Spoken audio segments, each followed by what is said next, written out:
What's up everyone, how are you all? Today we are back with another blazing Naruto story. What if God punishes Naruto parents for abandoning him? If you enjoy then please like, share and do comments. A bloodied and half-conscious Naruto stumbled through the Konoha gates carrying an equally injured shinobi over his shoulder. It had been a painful battle to retrieve the last Uchiha, but in the end, Naruto managed to overpower Sasuke's Chidori with his own Rasengan. Yes, Uchiha Sasuke, Emo King, bastard of all bastards, was back in town and ready to wreak havoc once again. That is if he wasn't unconscious at the moment, but such a trivial matter had never stopped the Uchiha bastard before, right? Didn't the great Uchiha Sasuke-sama defeat the Hunter Nen in Wave Country after falling into a coma? Didn't he manage to single-handedly defeat Gaara of the Sand, effectively stopping an entire invasion force? Yes, Uchiha Sasuke was one bad mofo, even when unconscious. In any case, just minutes after their arrival, the rest of Team 7 made their way to the struggling duo. Sakura was the first to step up. She quickly took the would-be brooding bastard and ran off to the hospital, whispering, "Sasuke-kun." Kakashi turned to the blonde and gave him an eye smile. "Go get yourself to the hospital, Naruto. I have to go check up on Sasuke now." With that, the lazy copy nin shushined away, leaving Naruto alone in the middle of the street. Naruto sighed. It was always like this. Make sure the Uchiha is safe and happy, and Naruto will be all right by himself. He slowly made his way to his apartment and collapsed onto his bed before slipping into a dreamless slumber, allowing the darkness to once again envelop his mind. At the hospital, Sakura turned to Kakashi with tears streaming down her face. "Will Sasuke-kun be alright?" Kakashi sighed. He knew that Sasuke would be in deep trouble once he woke up. Leaving Konoha as a missing nin to go over to Orochimaru was bad enough, but to attack a group of Konoha shinobi, and using an assassination jutsu on one was grounds for immediate execution. Physically, yes, but I'm more worried about the legal consequences Sasuke could face. What do you mean, Kakashi-sensei? Sasuke took a Rasengan to the chest, but the medical staff says that he should be back to normal in a week or so. However, he ran away to join Orochimaru, one of Konoha's greatest enemies. Pakun also says that he used the attacked Naruto with a Chidori before Naruto countered with his Rasengan.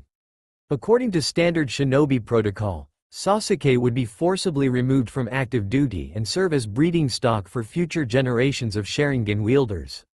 Sakura's eyes widened. She didn't go through all that suffering, waiting for her Sasuke-kun to come back, just to watch him be punished so severely. But Kakashi-sensei, is there anything we can do to save Sasuke-kun? Well, there is one way, Sakura. Sasuke, you, I and Naruto will likely be called upon to testify during his trial.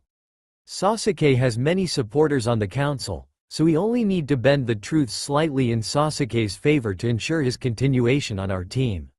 Hopefully Naruto won't mind. He won't, since when has that baka ever been serious? So let me get this straight. We tell them everything we know and leave out parts that make Sasuke look bad, like the Chidori and the curse seal? Kakashi eyes smiled. Things just might work out after all. Right, Sakura. Soon things will be back to normal. Meanwhile, Tsunade, Shizune and Jiraiya were leaving Whirlpool Country with identical smirks on their faces.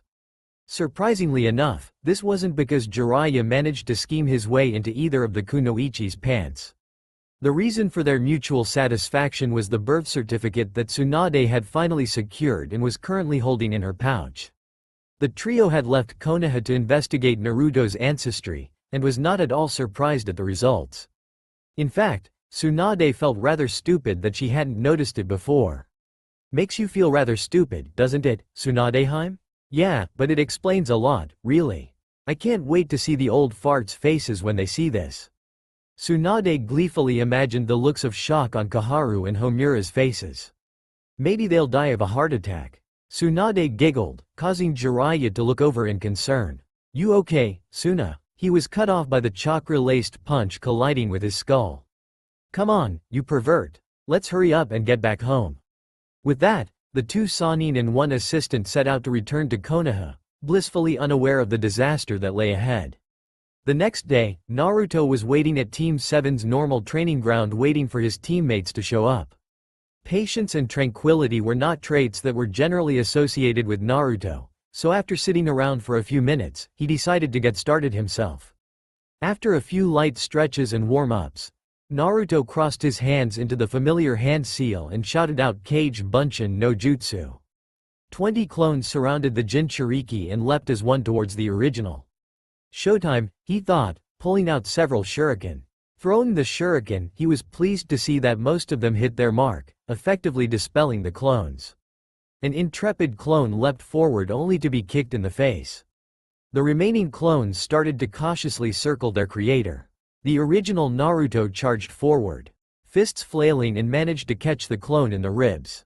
The remaining clones ran straight at Naruto, who started to charge up a Rasengan. The clone army and the swirling maelstrom met, causing the remaining clones to poof out of existence. Hey, looks like I'm still the best Naruto after all, gonna be Hokage Datbayo. When will Kakashi-sensei and Sakura-chan come? Maybe I'll ask Sakura-chan if she wants to go eat ramen. Ramen. Oh boy, miso ramen, pork ramen, and some shrimp ramen, I can't wait.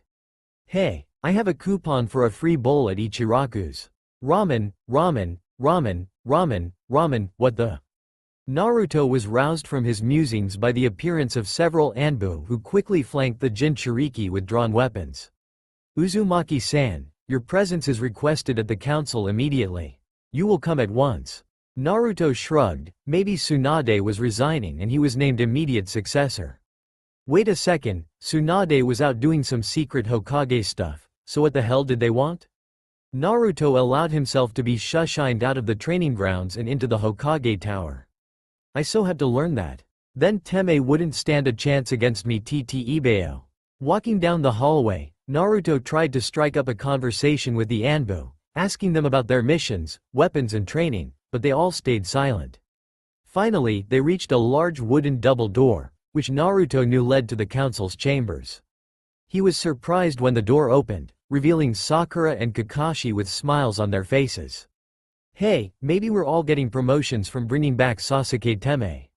One step closer to Hokage and all the ramen I can eat. Hey there, Sakura-chan, Kakashi-sensei. Ah, Naruto, sorry about being late, but we were summoned to the council earlier. That's alright Ibeo, Kakashi-sensei, they called me in as well. Nay, Sakura-chan, how about we go get some ramen later today? Subduing her immediate rejection reflex, Sakura thought for a second. It couldn't hurt, and I guess I ought to do him a favor for helping save Sasuke-kun. Sakura smiled and nodded. That's alright, Sakura-chan, I'll just ehh. The pink-haired Kunoichi winked at Naruto and walked out with Kakashi. Before Naruto could turn around to make sure his ears weren't playing pranks on him, he was roughly pushed inside the council room. Naruto was about to yell at the rude Anbu, but bit back his retort and silently gulped as the door slammed shut. Dense as he was, he somehow knew that he wasn't getting that promotion today. The grins the council members were sporting weren't the same grins that Tucci and Ayame wore when giving him an Uzumaki special on the house. These were smiles that brought to mind visions of Orochimaru getting ready to play with little kids. Over at Ichiraku's ramen stand, Tucci and Ayame sneezed, which caused Ayame to unwittingly knock a dish of Suna death peppers into a bowl of ramen. The buxom waitress then placed the hazardous bowl in front of an unsuspecting Rock Lee. Elsewhere, Orochimaru was giddy with excitement. He was furious when he found out that the Uchiha had been recaptured by a genin squad that had managed to kill his elite Sound 4 and Kimimaro. The reason for the Snake Sanin's happy demeanor was the Playboy scroll in his hands. Indeed, lured by the promise of underage boys at play, Orochimaru was conned into purchasing common softcore smut. Stifling the strange urge to sneeze, he gingerly opened the scroll, only to scream in fury when the busty blonde bombshell was revealed. Back in the council chambers, Naruto had finished describing his battle with Sasuke and the events leading up to the confrontation, as well as snippets of their past interactions. So then I picked up Sasuke Teme and brought him back to Konoha, and then Sakura-chan and Kakashi-sensei to the hospital. The council members looked at one another without speaking. An imperceptible nod passed among the members before Danzo, leader of the mysterious root, spoke up. Boy, do you swear that you have told us the whole truth? Know that lying to the council is a serious offense. Of course I do, Datbayo. Homura smirked and snapped his fingers, instantly summoning two Anbu. The first slapped a demon suppression seal on his forehead while the other clasped his hands and feet together with chakra-binding handcuffs, causing Naruto's eyes to widen. What's going on? Hyuga Hiyashi stood up. Uzumaki Naruto, you are charged with reckless endangerment of your team, attempted murder of a Konoha nin with an assassination jutsu multiple times, attempted release of a demon, and perjury during your testimony regarding your crimes. Through his constricted throat, Naruto could only ask, huh? Danzo cleared his throat, holding up two scrolls. I have here the recorded testimonies of Haruno Sakura and Hitaki Kakashi, both of which concur with each other and to an extent match with yours. However, there are a couple of critical points where the details don't match. He unsealed the first scroll and pumped some chakra into a seal, causing an image of Kakashi to float above the scroll. The masked nin was speaking. Honorable elders, although I was not part of the retrieval team, I had my summoned Pakun travel with them to assist the search. Before I came here, I asked him to give me the details of Naruto's battle with Sasuke. The two were evenly matched throughout most of the fight. Fortunately, neither of them was using lethal force, they were trying to knock the other out. Right when the fight was about to come to a close, Naruto started to use Kyuubi's power, which gave him the advantage momentarily. From the account given to me, it appears that he was being possessed by the demon in order to defeat Sasuke. Before Naruto could deal the finishing blow, the curse seal started to activate. From what Pakun has said, it appears as if the presence of Kyuubi's Yukai was strong enough to draw out the evil influence of the curse seal, which Sasuke had been fighting for the past few months. By then, both sides were ready to collapse from exhaustion. Naruto created a Rasengan and Sasuke countered with the Chidori. However, before the attacks met, Sasuke was able to partially regain his senses. He powered down the Chidori, but was struck by the Rasengan in the chest. We were lucky enough to retrieve the last Uchiha and get him to the hospital, where he is expected to make a full recovery. We estimate that he should be ready to return to active duty in a couple of weeks. The image slowly faded, leaving a stunned Naruto. Why the hell did Kakashi lie about the fight? The way he described it almost made Naruto seem like the bad guy. Before Naruto could speak up or object, Danzo had unsealed the second scroll, and an image of Sakura was projected. Sasuke-kun has always looked out for the good of the team. It was thanks to him that we became genin in the first place. He was the one who impressed Kakashi-sensei enough to not fail us right away, and then he figured out the true meaning behind the exam when he gave Naruto Baka some of his food. Then, on our first C-ranked mission, Sasuke-kun saved us multiple times, even when Naruto and I were too frightened to move. In our first fight, he managed to save the both of us before Kakashi finished things up, and then later, when Zabuza trapped Kakashi, Sasuke-kun managed to save him by getting Zabuza to release Kakashi. Even after he got that horrible curse seal, he was still thinking about Team 7. He saved Naruto and me from that Gaara, even after Gaara knocked me unconscious. Then, when Naruto challenged Sasuke-kun to a fight in the hospital, Sasuke-kun only accepted to try to help the Baka to blow off some steam. Thank goodness Kakashi-sensei managed to stop Naruto before he could use his Rasengan. Naruto didn't bother to listen anymore and instead closed his eyes. The pain of betrayal was too much for the Jinchuriki. A familiar voice growled in the back of his mind. Kill them, rip them to shreds. Let me take control. That seal and those puny mortals mean nothing to us if you let me take over. I will grant you the power to take your revenge. You will be a god among ants. I will never give in to your false promises and evil intent. I intend to honor the sacrifice of the Yondaime Hokage to the end of my life. If I can cast you back into hell with me, then even better. You foolish mortal, we could rule the world, and yet you shun my power for a village that has turned its back on you from the moment you were born. I know of the hatred you harbor.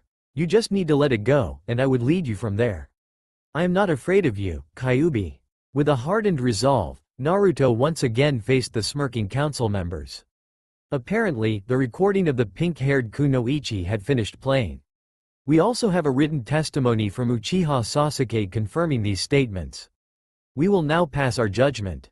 Uzumaki Naruto, we find you guilty of all aforementioned crimes. You will be placed in a maximum security prison until we decide on your punishment. For your sake, do not make any attempt to escape." With that, Naruto was whisked off to prison. Once Naruto was gone, Danzo turned back to the other council members. "Ladies and gentlemen, the opportunity of a lifetime has been laid before us. The Hokage has left town, making Homura and Kaharu the final decision makers regarding shinobi matters. Normally, a situation like this would warrant a harsh reprimand as well as a 2-month suspension from missions. However, in the case of an extreme violation of the shinobi conduct, as determined by a unanimous vote by the council members, the punishment can be immediate execution, public or private. I trust that all of you on the council are in support of the motion to immediately execute the demon?" Looking over the nodding heads and shouts of assent, some more enthusiastic than others, Danzo couldn't help but smile. "If I can't have the demon as my tool, then I must exterminate him. I assume you all wish to make this a public spectacle.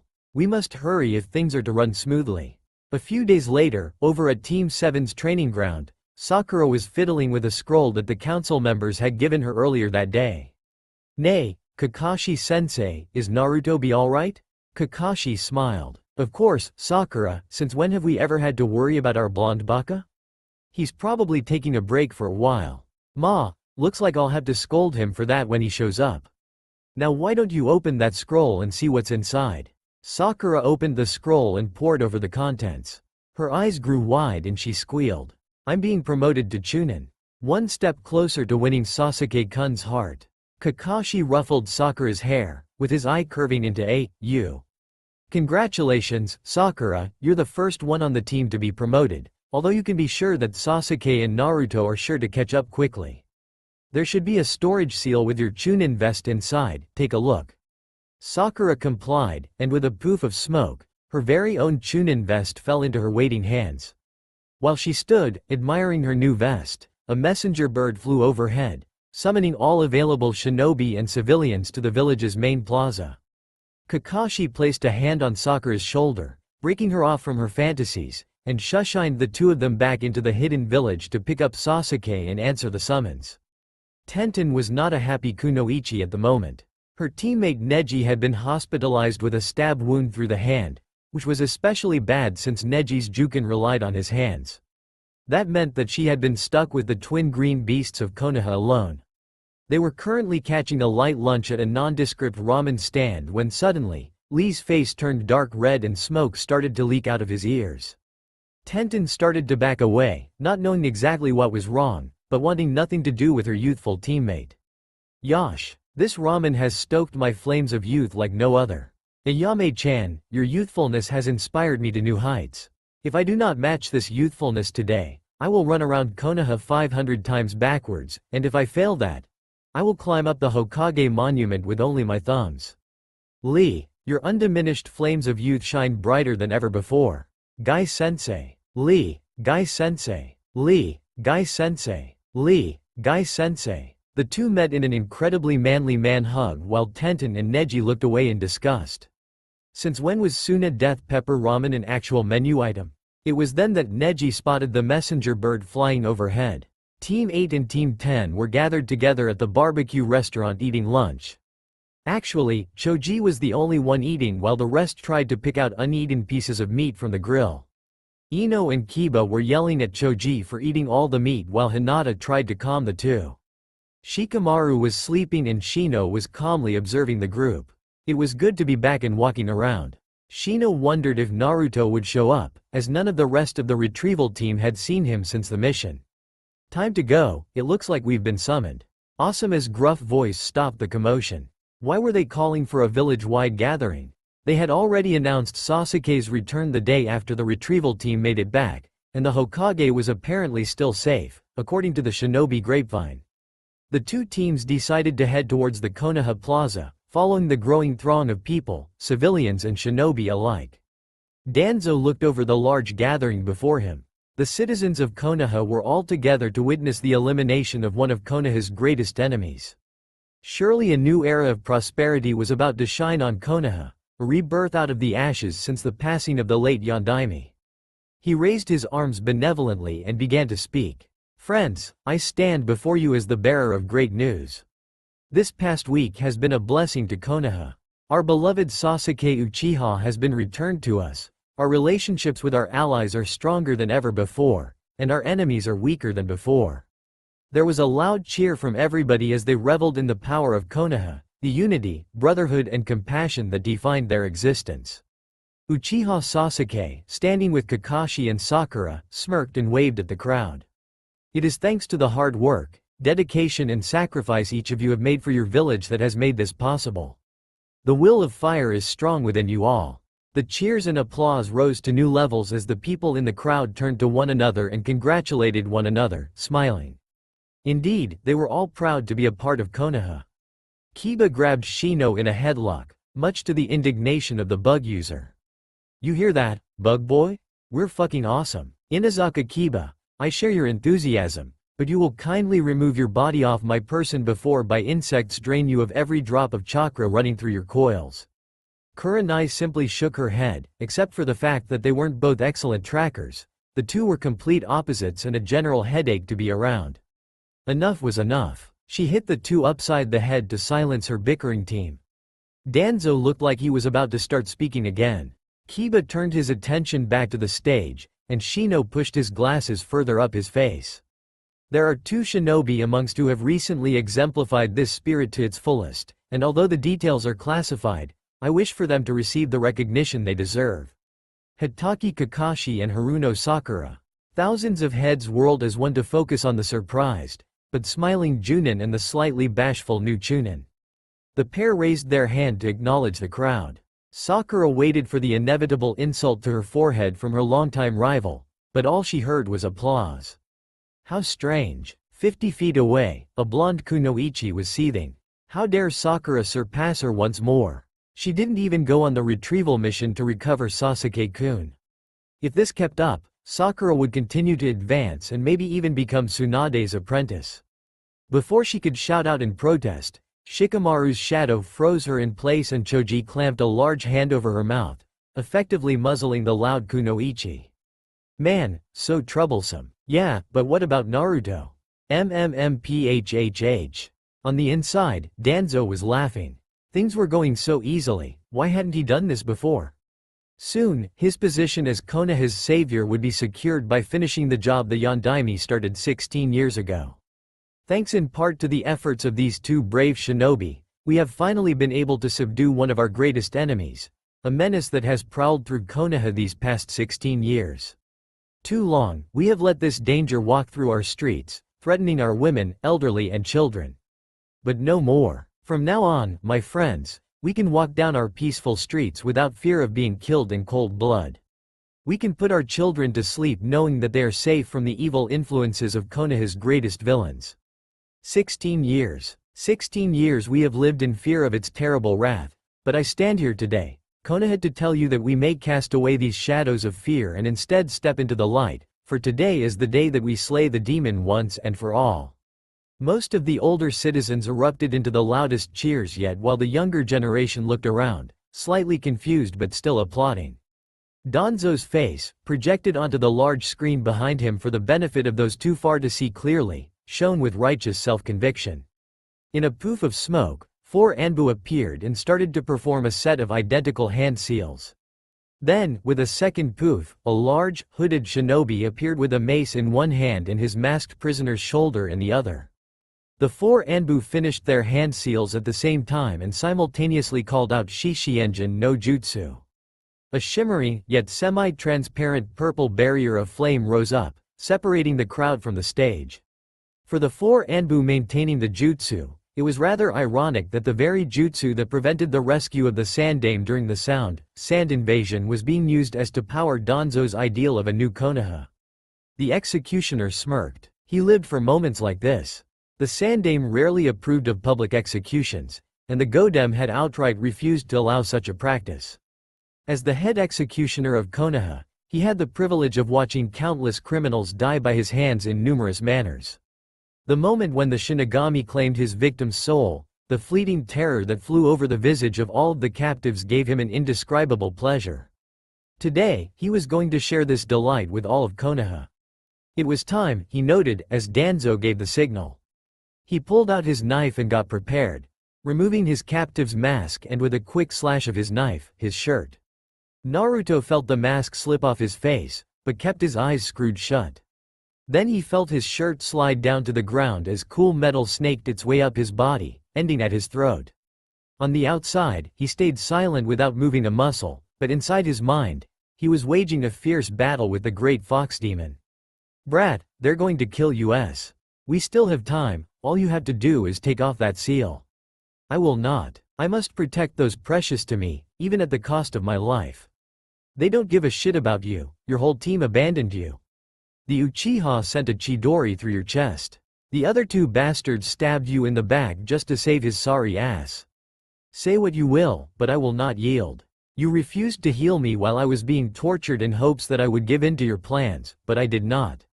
You're scared, Kyuubi, scared that a mere mortal, a child is capable of killing you. Don't you get it, brat? As partners, nothing would stand in our way. You could do whatever you want, destroy the world, save the world. Hell, you could create your own world. Fucking think about it. Don't do anything foolish. I have and I refuse to listen to you anymore. Farewell for now, Kyuubi. I'll see you in hell soon." Argh. Resigned to his fate, Naruto raised his head to face for the last time the village that he had fought and bled for. Kakashi's lone uncovered eye widened in horror. This can't be happening, it wasn't supposed to turn out this way. Next to him, a pale-faced Sakura was trying to understand the situation. Kakashi-sensei, why is Naruto up there? Why are they going to kill him? What did he do? The copy nin was stunned and couldn't answer. Dimly, the shinobi part of his mind registered the fact that Naruto was at the complete mercy of Danzo and the Anbu locked within the barrier. There was no way to save the blonde Jinchuriki even if his muscles would obey. He could only hang his head in shame. Then, Naruto lifted his head and Kakashi reluctantly mirrored the action and looked his student in the eyes. Or he would have, if they were still there. Knowing of Kyuubi's incredible healing powers, Danzo gave his root free rein to inflict whatever torture they wished. The more sadistic shinobi were more than happy to oblige. By the time they were done, even the cruelest root member held a grudging respect for the Jinchuriki. The young man had withstood every punishment Root had given without complaint. Even when they carved out his eyes, one by one, the only sign that he had felt any pain was the slight twitch in his neck. When they branded him in the forehead, Naruto acted as if he didn't notice. My god, what did they do to you, Naruto? As a battle-hardened kunoichi, there was little that Kurenai hadn't seen already. Watching shinobi kill each other was normal, and with the brutality of battle came shattered limbs, internal organs spilling out of bodies and the pervasive stench of death. The sight before her, magnified by the screen set up behind the stage, horrified and sickened her. She fought the urge to throw up as she tried to tear her eyes away from the grisly spectacle. Subconsciously, her medical training kicked in as she looked over his injuries. It looked as if both eyes had been dug out by a kunai. There was a large burn that started along his right cheek and trailed all the way down his body. His left arm looked as if it had been broken multiple times. She counted 3, maybe 4 broken ribs. There was a stab wound in his stomach that had left a visible scar, which was almost as large as the fist-sized scar over his sternum. Finally, branded across his forehead were the words, "Demon of Konoha." Kurenai once again warded off the wave of nausea that had risen in her throat as she ended her brief medical diagnosis. Nearby, Ino was not as lucky as she emptied her lunch all over the ground. Kiba was about to launch into action to break through the barrier, but was stopped when he felt a hand on his shoulder. He looked up to see Shikamaru shaking his head. "Shikamaru, what the hell are you doing? We can't just let him die like this." "Kiba, calm down. An assault on the barrier is suicide itself. Even if we manage the impossible and disrupt the jutsu, our actions would qualify as treason and we would be declared missing nin to be killed on sight. Is that what Naruto wants?" "Shikamaru is right," confirmed Asuma while Shino nodded his assent. Anyo, na Naruto-kun." The group turned towards the Hyuga heiress, wondering what she would say. "He's smiling, but it's a sad smile, his real smile." And with that final thought, the execution of Uzumaki Naruto began to rousing cheers. The executioner hit Naruto in the stomach with the mace, which sent him tumbling to the ground. A muffled scream pierced through the cheers of the crowd. Using his foot, he then flipped the blonde over onto his back, face up. A swift swipe of his knife opened up a slit in his throat. Now, it's time to see how you die. He lifted his foot and stomped down on the boy's chest. The increased pressure sent jets of blood spurting out of his throat. The executioner continued to pump on the boy's chest with his foot to the increased cheers and shouts of the crowd. Show me your face, the terror that grips man and demon alike in their last moments. Tsunade rushed through the gates, anxiously clutching her necklace. What was this feeling of dread that was overtaking her senses? The village looked normal enough, so it didn't look like there had been an attack by a hostile village, but the deserted streets were somewhat unnerving. Where were all of the villagers? Fingering her necklace, her mind wandered to her last meeting with Naruto before she left on her trip. Flashback. Nani? Bon, you're going on a mission? Nay, can I come with you? Tsunade resisted the tempting urge to punch Naruto through the wall and instead smirked.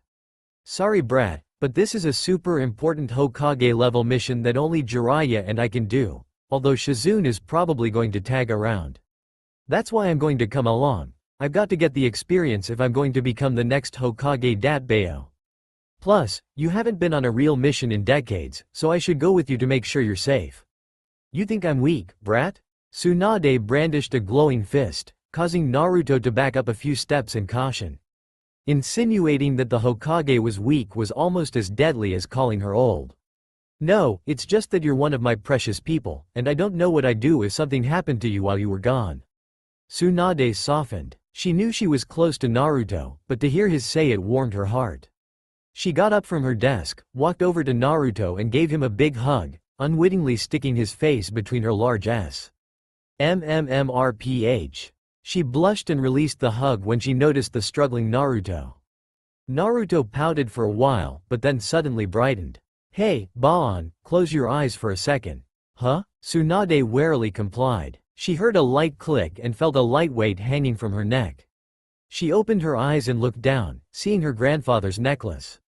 Naruto, this way, you'll be safe, nay? It's worked for me, so it will work for you, Tsunade-chan. Naruto stood up on his tiptoes and planted a chaste kiss on her forehead before leaping out the window into the streets. Tsunade stood there, dumbstruck with a slight blush creeping onto her face. End flashback. Tsunade could hear a loud roar in the distance, in the direction of the village plaza. Something big was happening, and she didn't like it one bit.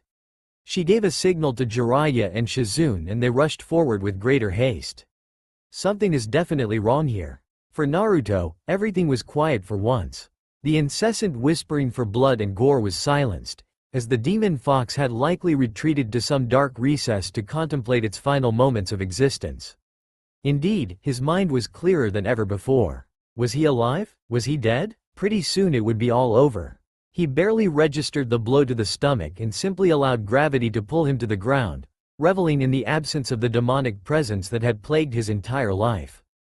It's so peaceful. Is this what it's like to be normal? It's nice. He continued to smile, enjoying his final moments of peace and allowed the light of death to chase away the darkness of his life.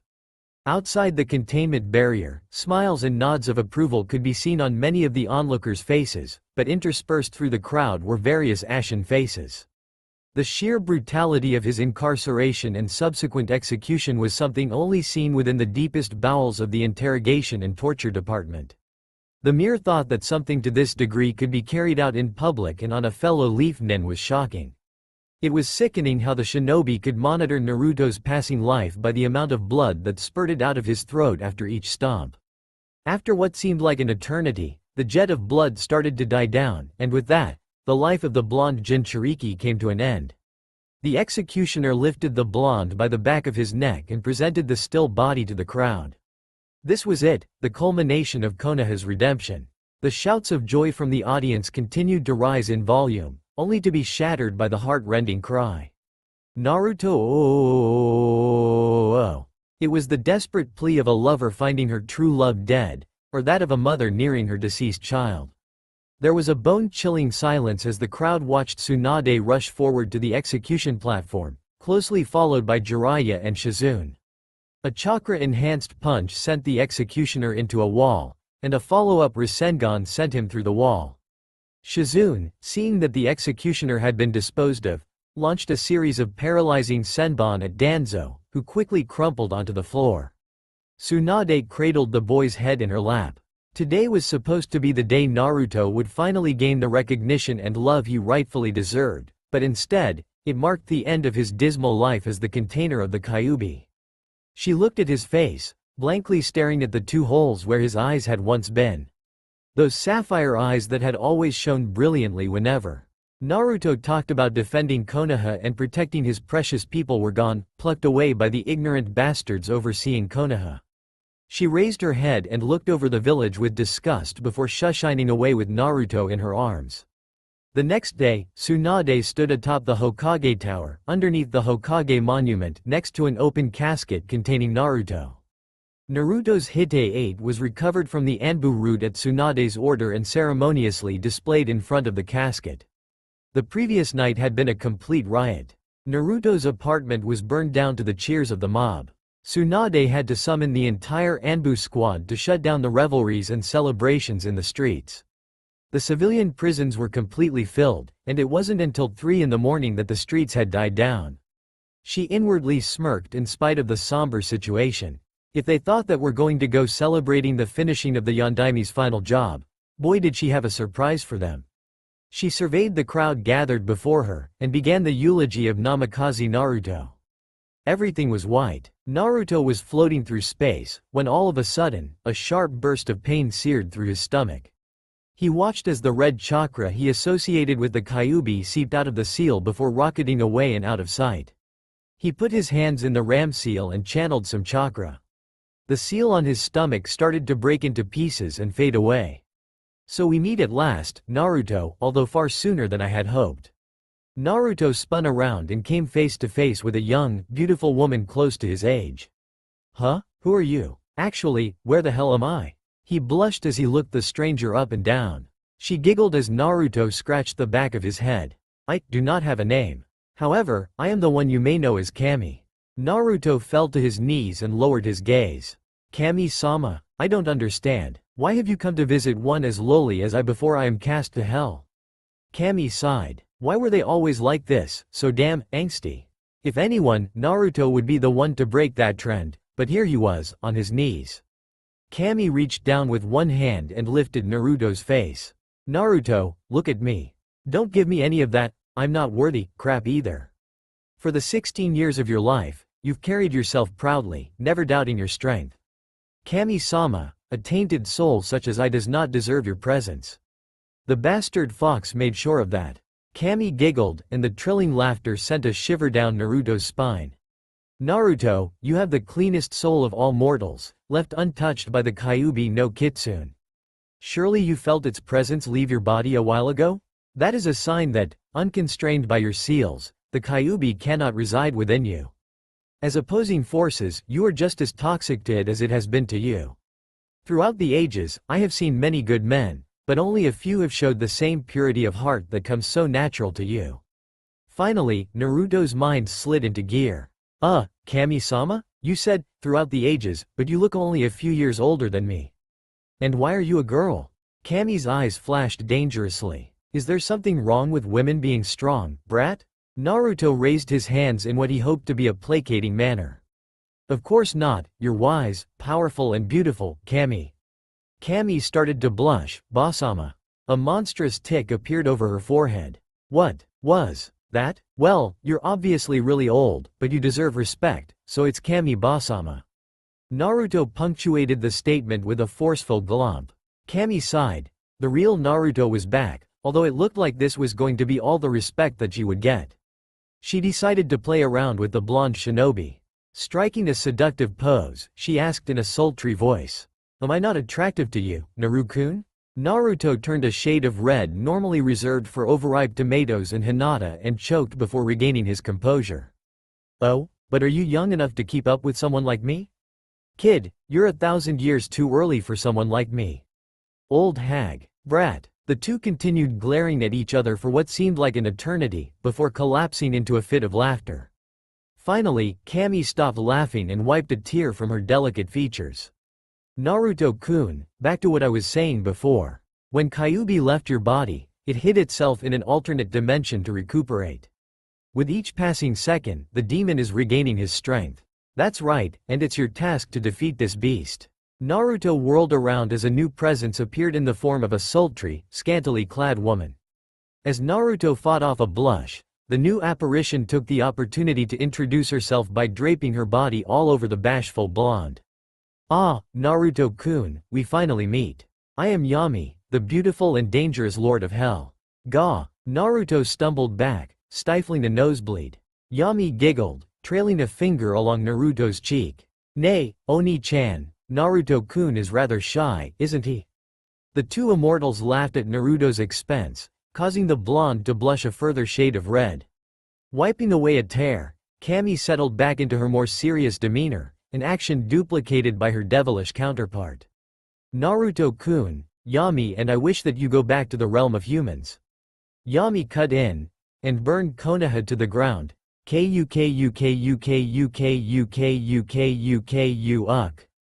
Kami elbowed her sister in the gut, in order to serve as our champions and completely obliterate the fox. Yami nodded while Naruto stared at the two. First of all, I'm dead, and secondly, why can't you two do it?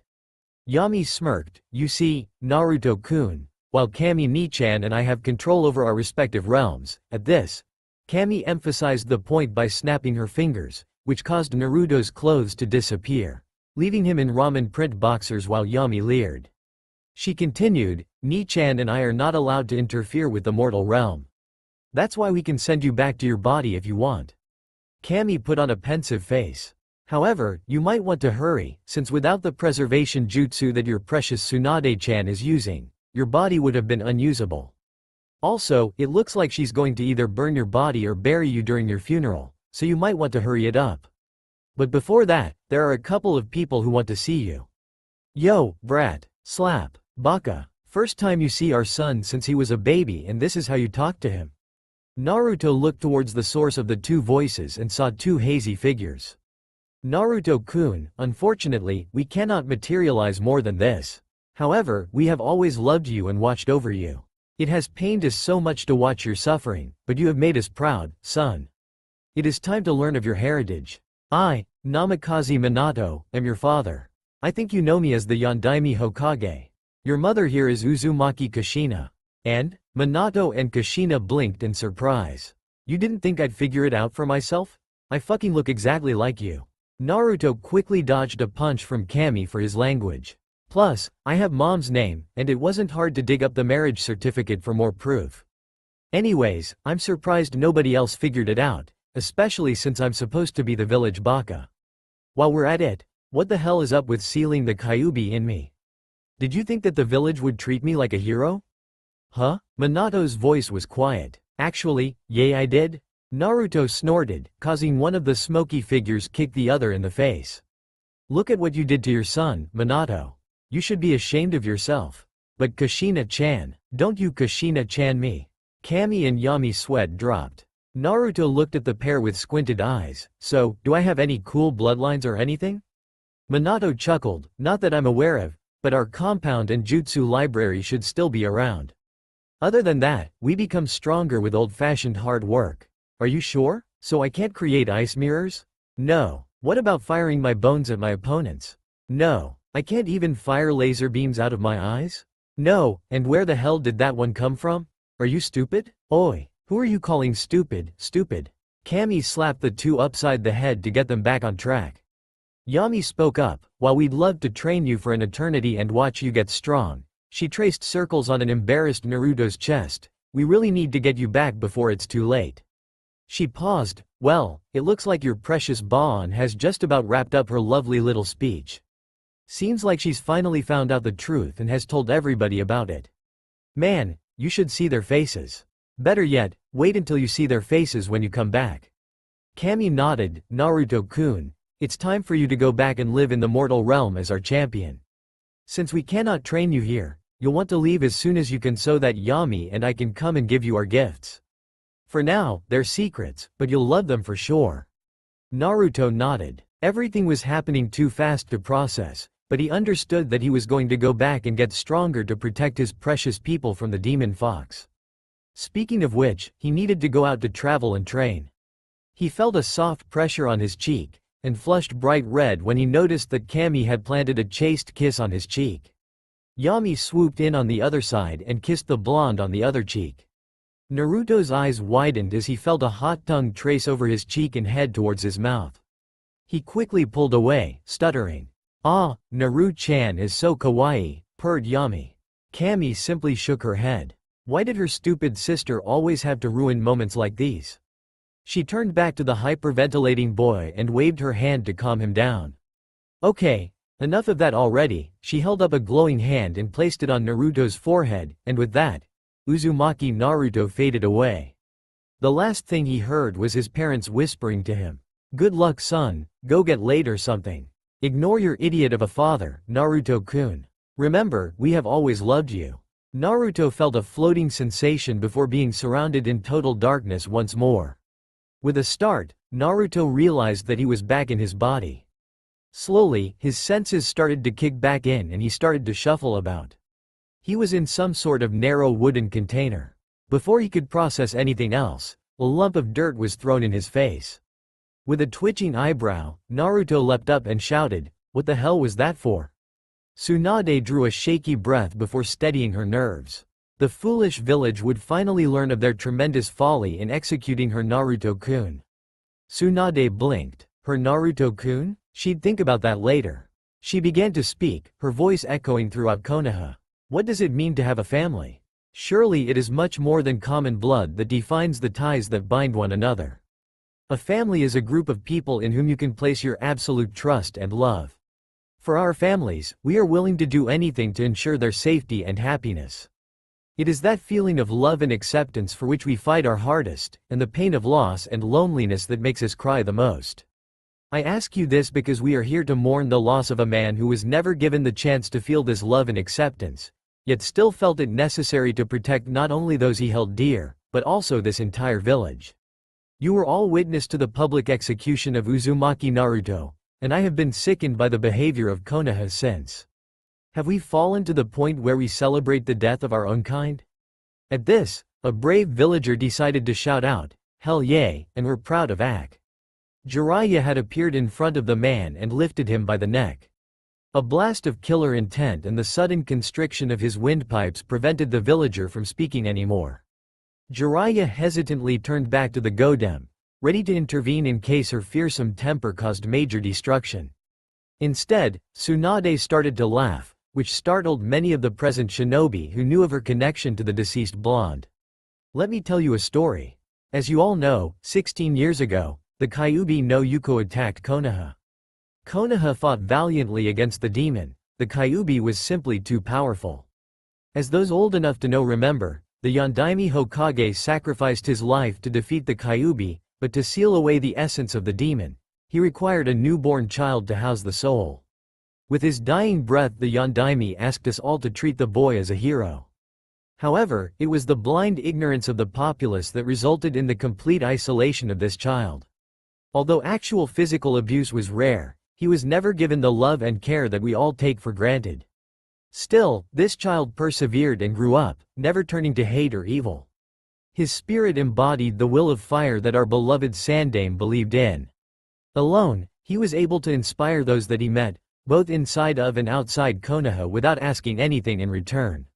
It was a terrible fate to be bestowed on such a noble shinobi.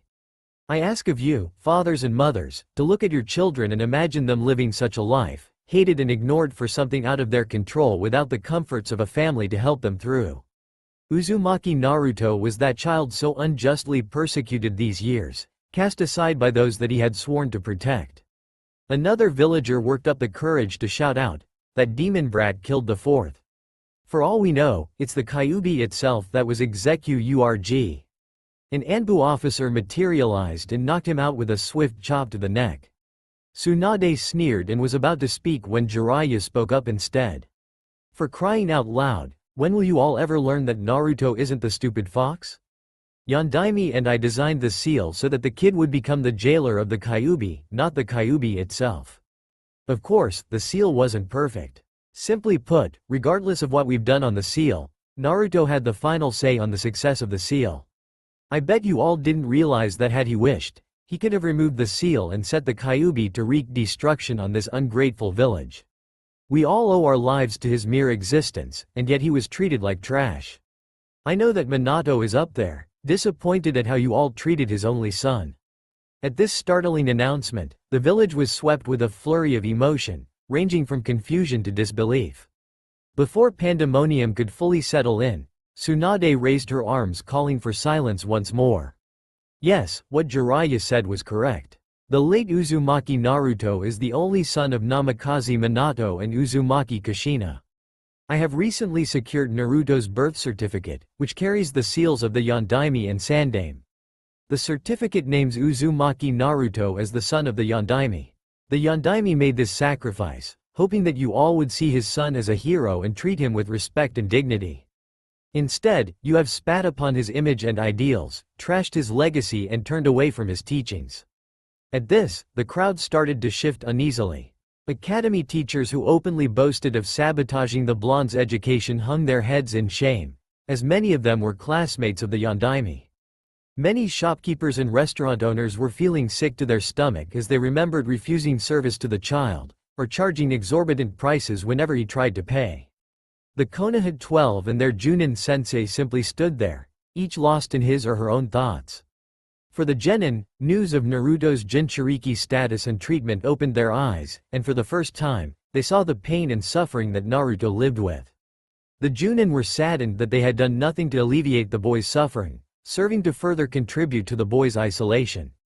The revelation of Naruto's parentage came as a shock, and only served to further the mortification they felt at their inaction regarding Naruto's treatment. In Naruto-kun, I should have been there for you. I'm sorry. TCH, you're not as troublesome as I thought. Yash, you truly rival Lee in his flames of youth. Naruto, I treated you like trash back in the academy, only looking at Sasuke. Please forgive me. Naruto, thank you for inspiring Hinata and giving her confidence. It's a shame that such a promising shinobi was cut down so early. So you do know the burden of carrying a seal, perhaps better than me, and you fought your fate until the end. You never ceased to surprise us all. Uzumaki Naruto, your eyes were truly greater than mine. We've always said that those who like Ichiraku ramen are good people. Never abandon one of your pack, man, we fucked that up. As expected of my youthful rival. Naruto, thank you for showing Neji that fate isn't everything. So that's why father was so concerned for you. All this time, Naruto, I've treated you like dirt. I don't deserve to be called your teammate. PFT, Dobi. Obito, sensei, I have failed you too once again. The group looked up to see Tsunade speaking once again. Everybody has a dream, and Naruto's dream was to be Hokage. If you spent any time with him, you would have heard him talk about this particular dream. The first time I heard it, I laughed at him and threw his dream back in his face. The eyes he used to look at me showed the pain at having his dreams constantly rejected, but also the determination in proving me wrong. And he did. After mastering the legendary Rasengan in a couple of weeks, he saved me from Orochimaru and Kabuto, without regard to his own safety. I can proudly say that I have had the honor of getting to know Naruto before. Her voice trailed away and the crowd shifted uneasily again. After a moment, Tsunade once again lifted her head and spoke in a clear voice. Earlier, I asked you all to think about your families and what they mean to you. Uzumaki Naruto was taken away from his family at birth and was never given the chance to understand love and caring. He cherished the bonds he had with those who had the fortune of knowing him and would fight to the death to protect those bonds. It goes without saying that the betrayal of these bonds, especially from those close to him, hurt Naruto the most. She paused to let her words settle over the crowd.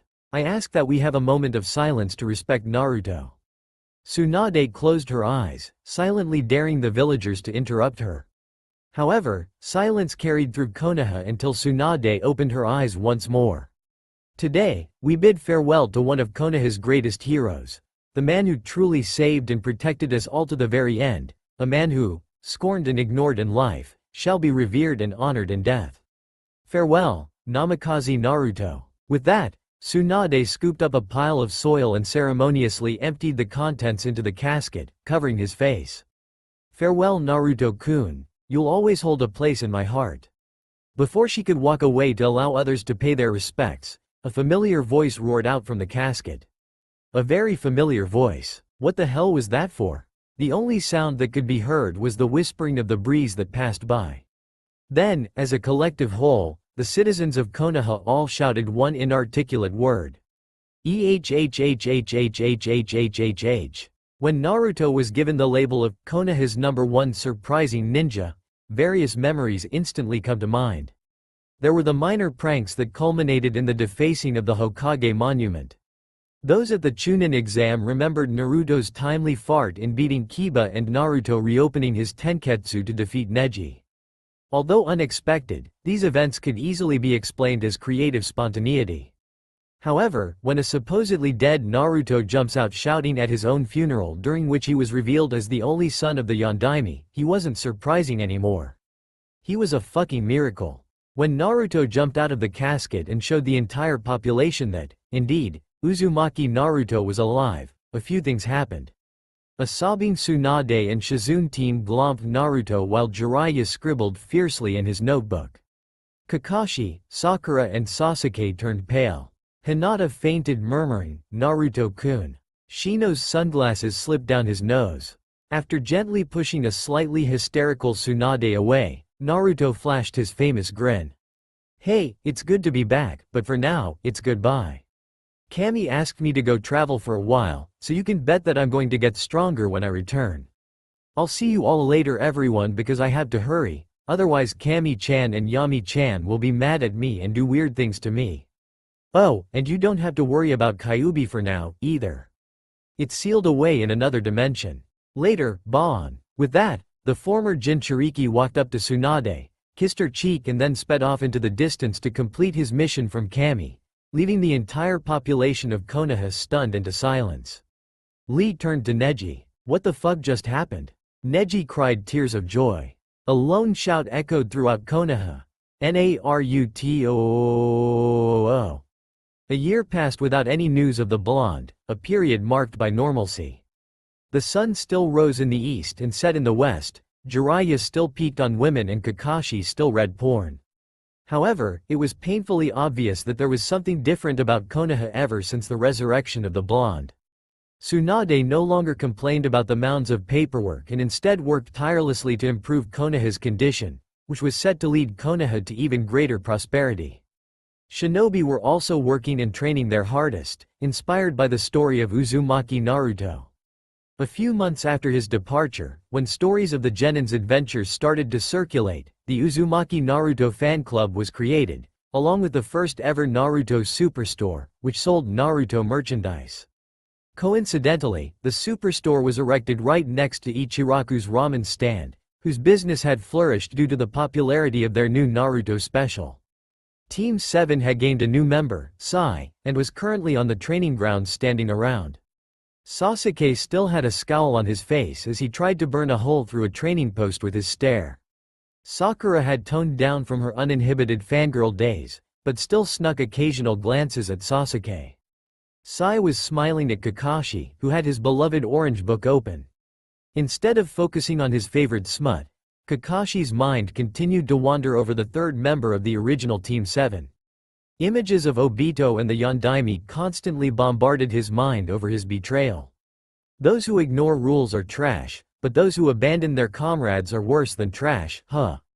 The stern visage of the Yondaime on the Hokage's monument glared at Kakashi, as if focusing its disgust on the masked copy Nen. With a sigh, Kakashi snapped his book shut and coughed to get his team's attention. Hopefully, Tsunade would give them a mission when they went to report in. When Team 7 entered the Hokage's office, Tsunade didn't even look up at the trio and threw a scroll at Kakashi, who deftly caught it without a word. Kakashi internally sighed, "She's been that way ever since we did that to Naruto." "Obito, Minato-sensei, I failed you too." Kakashi led his team out of the Hokage's office before opening the scroll to reveal an escort mission to Suna. "Another C rank, huh? At least we can get out of Konoha on this mission." He then turned to his team with an eye smile. "Well, it looks like we have a C-rank escort mission to Suna. Meet me at the village gates in an hour." 3 hours later, Team 7 walked through the village gates on their way to Suna. The group was so wrapped up in their own thoughts that they did not notice as a hooded figure walked past them into Konoha, with a ghost of a smile on his face. The mysterious visitor strolled through the gates of Konoha after passing by Team 7, where immediately, he was confronted by the two Chunin standing guard. Izumo, who was standing guard at the gate, had watched as Team 7 left the gates. So, Tsunade-sama finally gave them a mission outside Konoha? Maybe she couldn't stand them after what they did to the kid. Izumo felt a twinge of guilt course through his body at the memory of the blonde Jinchuriki. It had been that way over the past year. It seemed as if his very name was enough to cast a gloomy atmosphere. Would the son of the Yondaime come back and destroy Konoha? The villagers shuddered at the thought that they might have turned the legacy of their greatest hero into their most feared enemies. Next to Izumo, Kotetsu was also experiencing similar feelings of guilt. He remembered the Iwa War during which the Yondaime had saved him from certain death using this famous Hirishin to catch the enemy shinobi by surprise with a Rasengan.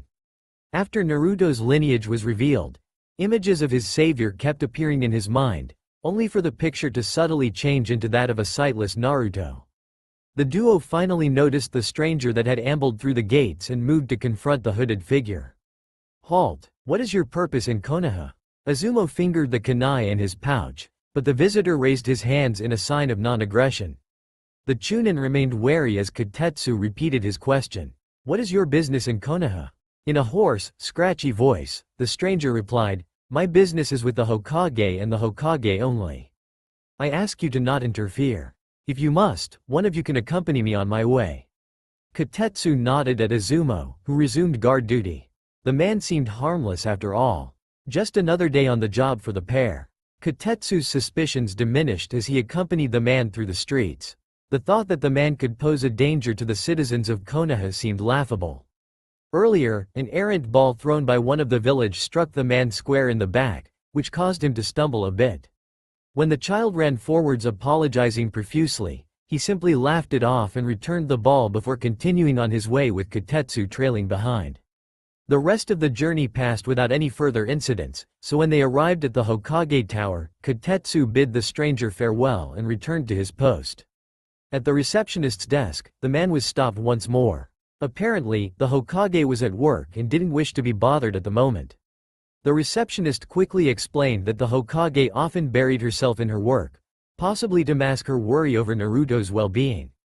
The man simply bowed and turned back towards the exit, leaving without another word. "Looks like we had to this the hard way." The man looked up at a window high up in the tower and grinned underneath his hood. Tsunade was poring over the treaty and proposals that had come in recently. Once word of Naruto's execution had gotten out, many of Konoha's allies had sent representatives demanding an explanation for the execution. Gaara's arrival mere days after Naruto's execution had been a nightmare. Flanked by his two siblings, the newly appointed Case Cage had threatened to break off all diplomatic relations and declare war, and emphasized his point by sending a blast of killer intent at the council members. It had taken the entire council apologizing to the enraged former psychopath in order to even have the opportunity to explain Naruto's improbable resurrection. After being promised that Konoha would send word of Naruto's return as soon as possible, Gaara swept away, leaving a relieved Tsunade while a couple of the civilian council members crept away to change their soiled pants. Other dignitaries followed Gaara, each expressing disappointment and disgust at Konoha's behavior. Many threatened to withdraw from their treaty agreements, forcing Tsunade and the council to offer to rework their treaties and arrangements. Tsunade sighed after putting aside yet another piece of paper. She sat back in her chair to close her eyes and think. No matter what, it seemed as if Naruto was constantly the source of trouble in Konoha, even after his belated acceptance by the majority of the villagers. No, she corrected herself, it was Konoha's foolishness that had caused this in the first place. All they could do was work to change Konoha back into the village that the Yondaime had fought to protect. Maybe Naruto could be convinced to stay in Konoha, where he could find a nice girl to marry and possibly give her grandbabies to spoil. She leaned back and happily daydreamed of tiny blonde, blue-eyed bundles of energy running around, oblivious to her surroundings. The gentle breeze felt nice as it ushered out the stale air. Maybe later she'd go to the hot springs with Shizune for a nice soak. Wait a moment, nice breeze? Tsunade always kept the window closed so that her paperwork wouldn't blow away. That meant, Tsunade's eyes flew open and instantly locked onto the hooded figure standing in front of her. She instinctively threw out a punch, but the visitor nimbly skipped backwards to avoid the blow. She held out her fist and glared at the intruder. Before she could question the mysterious stranger, the man spoke up first. "Man, you've really got to work on controlling that temper. First time I see you in ages and you try to hit me?" "Sheesh, Tsunade Bon." Tsunade froze as all of her anger vanished. Her outstretched arm fell limply to her side as she slowly stood up and walked over to the hooded man. After what seemed to be an eternity to the two, Tsunade reached the man and raised her hands to grab the hood with both hands. Tsunade pulled back the hood inch by agonizing inch, hardly daring to raise her hopes. Finally, Tsunade removed the offending garment and gazed into the man's piercing blue eyes. She finally released the breath that she had been holding, murmuring the name that had haunted her dreams over the past year. "Naruto?" After a tearful, bone-crushing hug, Naruto told an incredulous Tsunade about his meeting with Kami and Yami. Tsunade's sweat dropped when she heard that Naruto had flirted with two of the most powerful beings in the universe before calling for Shizune. When Shizune entered, she immediately tackled Naruto in a fierce hug, leaving Naruto gasping for breath. Tsunade had Naruto repeat his story, and when he was finished, Shizune wiped away a tear while Tsunade coughed with her hand outstretched, palm face up. Grumbling, Shizune dumped a wad of cash into Tsunade's hand, grumbling that Kami should have been a man. With a final hug, Shizune left the office with a smile on her face. Tsunade turned back to Naruto. "So your eyes are." Naruto grinned. "Yeah, a gift from Kami Basama. Too bad they don't fire lasers or anything." A gust of tightly compressed air slapped Naruto upside the head. Tsunade simply nodded. There wasn't much to say, especially since it had been divine intervention that had brought Naruto back to life in the first place. She cleared her throat. "Anyways, we need to test you to see your strengths so we can place you on missions. The Chunin exams are 4 months away, and I doubt you'd want to wait until then. That's why we've arranged a test for you. It's going to be a one-on-one combat to determine your abilities. Do you accept?" Naruto replaced his hood and nodded. "Who am I to face?" Tsunade snapped her fingers, and with a puff of smoke, a figure appeared in the shadows. "Your opponent will be me, Namikaze-san." Naruto watched as the figure stepped out of the darkness. Beneath his hood, Naruto's eyes widened in recognition. "You?" Tsunade snapped her fingers, and with a puff of smoke, a figure appeared in the shadows. "Your opponent will be me, Namikaze-san." Naruto watched as the figure stepped out of the darkness. Beneath his hood, Naruto's eyes widened in recognition. "You?" Hyuga Hiyashi nodded. "Namikaze-san, I would like to apologize for my role during the events leading to your execution.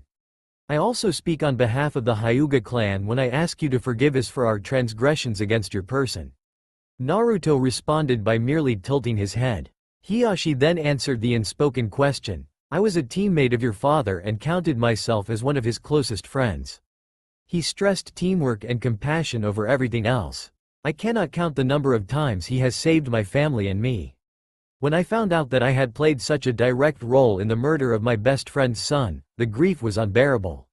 Tsunade glanced towards Naruto and whispered, "Hiyashi-sama tried to take his own life." The only sign that Naruto had heard was the slight movement as he focused more attention on Hiyashi. Having guessed Tsunade's message, Hiyashi continued, "It was at that moment that Neji, of all people, stopped me. He told me that by taking my life, I would be running away from all Minato again. He told me of how his battle with you during his first Chunin exam had changed him, a metamorphosis that continues to this day as he and I work with Hinata on healing the rift between the main house and the branch houses. For that, I thank you." To Tsunade's surprise, the Hyuga clan bowed to Naruto, an action that Naruto reciprocated. There was a brief silence before Naruto spoke. "Who arranged this fight?" Hiyashi stepped forward. "Namikaze-san. I requested to administer your test when I heard Tsunade-sama mention it in passing. I have seen how you have changed my nephew's life. I wish to see that strength myself and better hopefully understand the meaning behind that strength. Only then may I consider myself worthy of being a friend of Minato." As Naruto considered Hiyashi's words, Tsunade stole nervous glances at the blonde by her side. What had happened during his year away from Konoha? How had he changed? Naruto's calm voice broke the lull in the conversation. Very well, Hiyashi-sama. Naruto turned to Tsunade. Where and when will the test be held? The test will be held tomorrow at 10 a.m. in the Chunin Exam Stadium. I trust you do not mind if a few shinobi decide to watch. Naruto shook his head. If that is all, then I will take my leave. Tsunade-sama, Namikaze-san. Before Hiyashi could shush him out of the office, Naruto spoke up. Naruto is fine, Hyuga-sama. For the first time during his visit, a small smile passed over Hiyashi's lips. Very well, Naruto. In return, I ask that you address me as Hiyashi. Know that no matter what the rest of Konoha may say, you will always be welcome among the Hyuga. With that, Hiyashi shushined out of the office, leaving a flabbergasted Tsunade and a bemused Naruto. Naruto turned back to Tsunade and gave her a quick hug before leaving, calling over his shoulder, I'll see you at the stadium soon, Bon. Tsunade watched the blonde walk off before heading back to her desk. Maybe there was still some hope left. Unfortunately, he's even more distrustful of strangers, especially those responsible for his persecution. But still, it's nice to see that Naruto is still giving people a chance. She sighed as she sat down at her desk. The paperwork wasn't going to do itself anytime soon. But first, Tsunade pulled out a blank scroll and began writing a letter to Gaara, informing him that Naruto had safely returned to Konoha. The possibility of one former Jinchuriki attacking Konoha with righteous vengeance was bad enough. Tsunade shuddered at the thought of two pissed-off former demon containers rampaging throughout Konoha. As Naruto walked down the street, still wearing his cloak and hood, he couldn't help but feel a tiny bit of hope. So the Hyuga are on my side, huh? Perhaps Konoha can truly change. The rumbling of his stomach cut an end to his musings. A trip to Ichiraku's was in store. Ah, that was fantastic. Another bowl, old man. Miso this time. Haha, you remind me of our favorite customer. He's been out of town lately, but when he comes back, I'm going to treat him to our newest ramen, the Naruto special. Whoa, you named a ramen after me? Sniff, sniff, that's so beautiful. Is that you, Naruto? Amidst the clattering of pots and pans, Tucci leapt over the counter, followed closely by Ayame. The Ichiraku duo enveloped their favorite customer in a group hug. Naruto felt a rogue hand slip southward and jumped back quickly. Ayame Nichan. The buxom ramen waitress winked at the blushing blonde before heading back to her station to place another bowl of ramen in front of Naruto. With a sigh, Naruto turned to the steaming bowl of ramen placed in front of him. Out of the corner of his eye, an orange sign caught his eye. The Naruto Superstore, the best place for all things Naruto. What the hell is that? Tucci laughed, so it looks like you finally noticed. It seems that you've got yourself quite a following amongst the younger shinobi. Yay, but it looks like a piece of crap. Indeed, the Grand Naruto Superstore was nothing more than a rundown shack next to Ichiraku's ramen store. Ayame giggled and ruffled Naruto's hair. Why don't you go check it out after you're done? But first, why don't you tell us about what you've been up to? I don't want to be insensitive or anything, but we're pretty curious as to how you, came back to life. Tucci turned down the stove to listen better, trying to hide his own burning curiosity. As Naruto began to explain the events following his execution, Tucci had trouble believing that the man in front of him had come back at the behest of Kami herself. But there he was, sitting there and telling his story with flailing arms and exaggerated facial expressions. Just maybe Kami was real. Tucci paled as he realized that he hadn't prayed in quite some time. As Naruto continued to retell his tale to a captivated Ayame, a certain Chunin instructor happened to pass by and notice the blonde. Naruto? Is that you? Naruto turned and saw Iruka standing in the middle of the street staring at him. Iruka-sensei. Seeing his former academy teacher for the first time in a year, Naruto ran towards Iruka and tackled the academy instructor in a bone-crushing hug. Iruka pried Naruto off and stared at him. Naruto, you look more grown up than when I last saw you. And you have your eyes again, after what they did to you. Yeah, Kami gave them to me, so now they're back. Ah, Tsunade-sama mentioned that to me just now. Took me a while to believe it. Bet you certainly are Konoha's #1 surprising ninja. In fact, there's something she wanted me to give you. Close your eyes for one moment, will you, Naruto? Naruto complied, and soon felt a familiar weight being tied around his forehead. He opened his eyes to see a smiling Iruka. Raising one hand, he slowly traced his hand over the worn metal of his old Hite-8, remembering all the memories contained within the symbol of Konoha. That's right, now that I am once again wearing the symbol of the leaf, I must once again protect those that I hold dear to me. If the village is willing to accept me this time, then it'll be even better. Just like last time, right Iruka-sensei? Yeah Naruto, but you have to agree that the circumstances were different last time. So what do you plan to do now? Well, I finished eating, so I figured I'd take a look inside that store over there. Iruka smirked, getting why, are you Naruto? Just because you have your own store doesn't mean that you should go stomping around inside for kicks. Naruto pouted, geez, Iruka-sensei. I just wanted to know why a store named after me looks like a piece of shit. Ah, so you haven't been inside yet, have you? Tell you what, I'll go in with you and we'll have a look together. But first, put on your hood. You don't want to attract too much attention, trust me. Naruto nodded and raised his hood. After paying for his meal and leaving a generous tip for Ayame, Naruto followed Iruka to the store. Whatever Naruto was expecting to see inside the store, it certainly was not an empty room, save for the lone staircase at the back of the room. He turned to Iruka. What's the staircase for? So you've seen through the genjutsu already? Impressive, seeing how genjutsu was your worst subject at school. The genjutsu, as well as the store itself, was Tsunade-sama's idea. Before, when your fan club built the store, it was open to everybody. Unfortunately, there are still some people, civilian and shinobi alike, who still cannot see you for who you really are. Naruto nodded, as this was expected. After all, for every person that able to own up to a mistake and is willing to change, there will be another who stubbornly sticks to his or her own beliefs. As such, the original store was constantly vandalized. One night, a bunch of shinobi and civilian gathered and tried to burn the store down.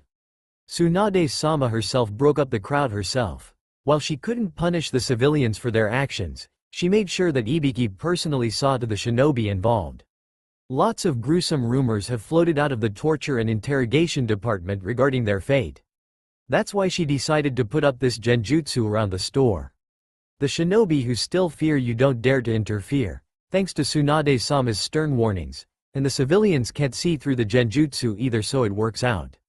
Well, that was mostly during the early days when people were still starting to change their minds regarding you and the Kyuubi. Naruto, there are a lot of people who are ashamed of how you were treated and now see you differently than they did before your execution.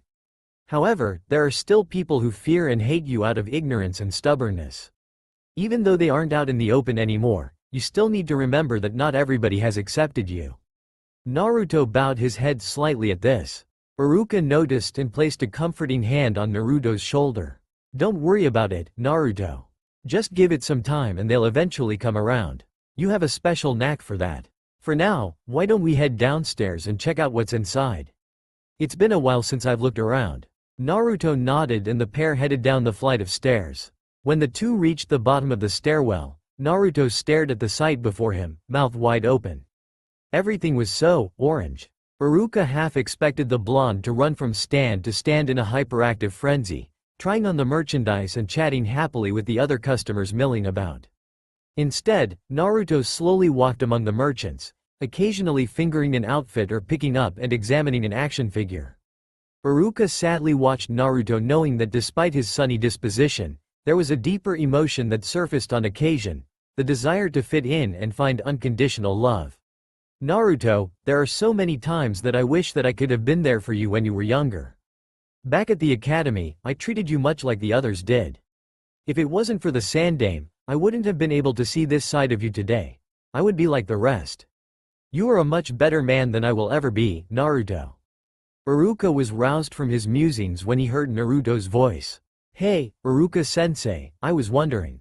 Why exactly are the people here doing what they're doing? What do they see in me? Naruto, it may seem a bit excessive, but believe me, all these people here that are buying and selling your stuff truly have been able to look within themselves and realize that they have made a mistake. Like I said earlier, you'll find that many people, especially the younger generation, look up to you. You're a hero to them. Naruto shifted uneasily, and Iruka instantly picked up on the cause. Naruto, this is nothing like the rabid obsession that the girls had for Sasuke back in the academy. The girls then were caught up in their fantasies over a silly crush. These are people who look up to you for who you are and what you have done for Konoha your whole life. You deserve this recognition. It's something you've worked for. Yeah, but aren't they just doing this because of who my father was? Naruto, I know, but still, aren't they doing this not because of me, but out of obligation to my father? Iruka walked up to Naruto and grabbed his cloak. Pulling his face in close, Iruka stared into Naruto's hooded eyes. Naruto, I beg of you, please have some more faith in Konoha. You've been ignored for much of your life, and now that people are giving you attention, you're turning them away. You're just running away from your past. Naruto's eyes flared dangerously. He threw Iruka's hands off his cloak and stared into Iruka's now fearful eyes. Iruka, do not remind me of the hell that I went through as a child. You claim to know the pain of isolation, but do you know the joy of finally being accepted, and then having that all taken away? Naruto backed away and whispered softly, it hurts so much, Iruka-sensei. To fight so hard for a place that despises your very existence in hopes that one day things would turn around. Naruto? Naruto's smile was visible underneath his hood. I think I can put my hopes in Konoha one last time. Never give up, that's my nindo. Naruto walked through the bookshelf aisles, scanning the titles of novels featuring Naruto as the protagonist. Naruto pulled out a small black-covered book and looked at the cover. Hey, Iruka-sensei, look, there's a book about us.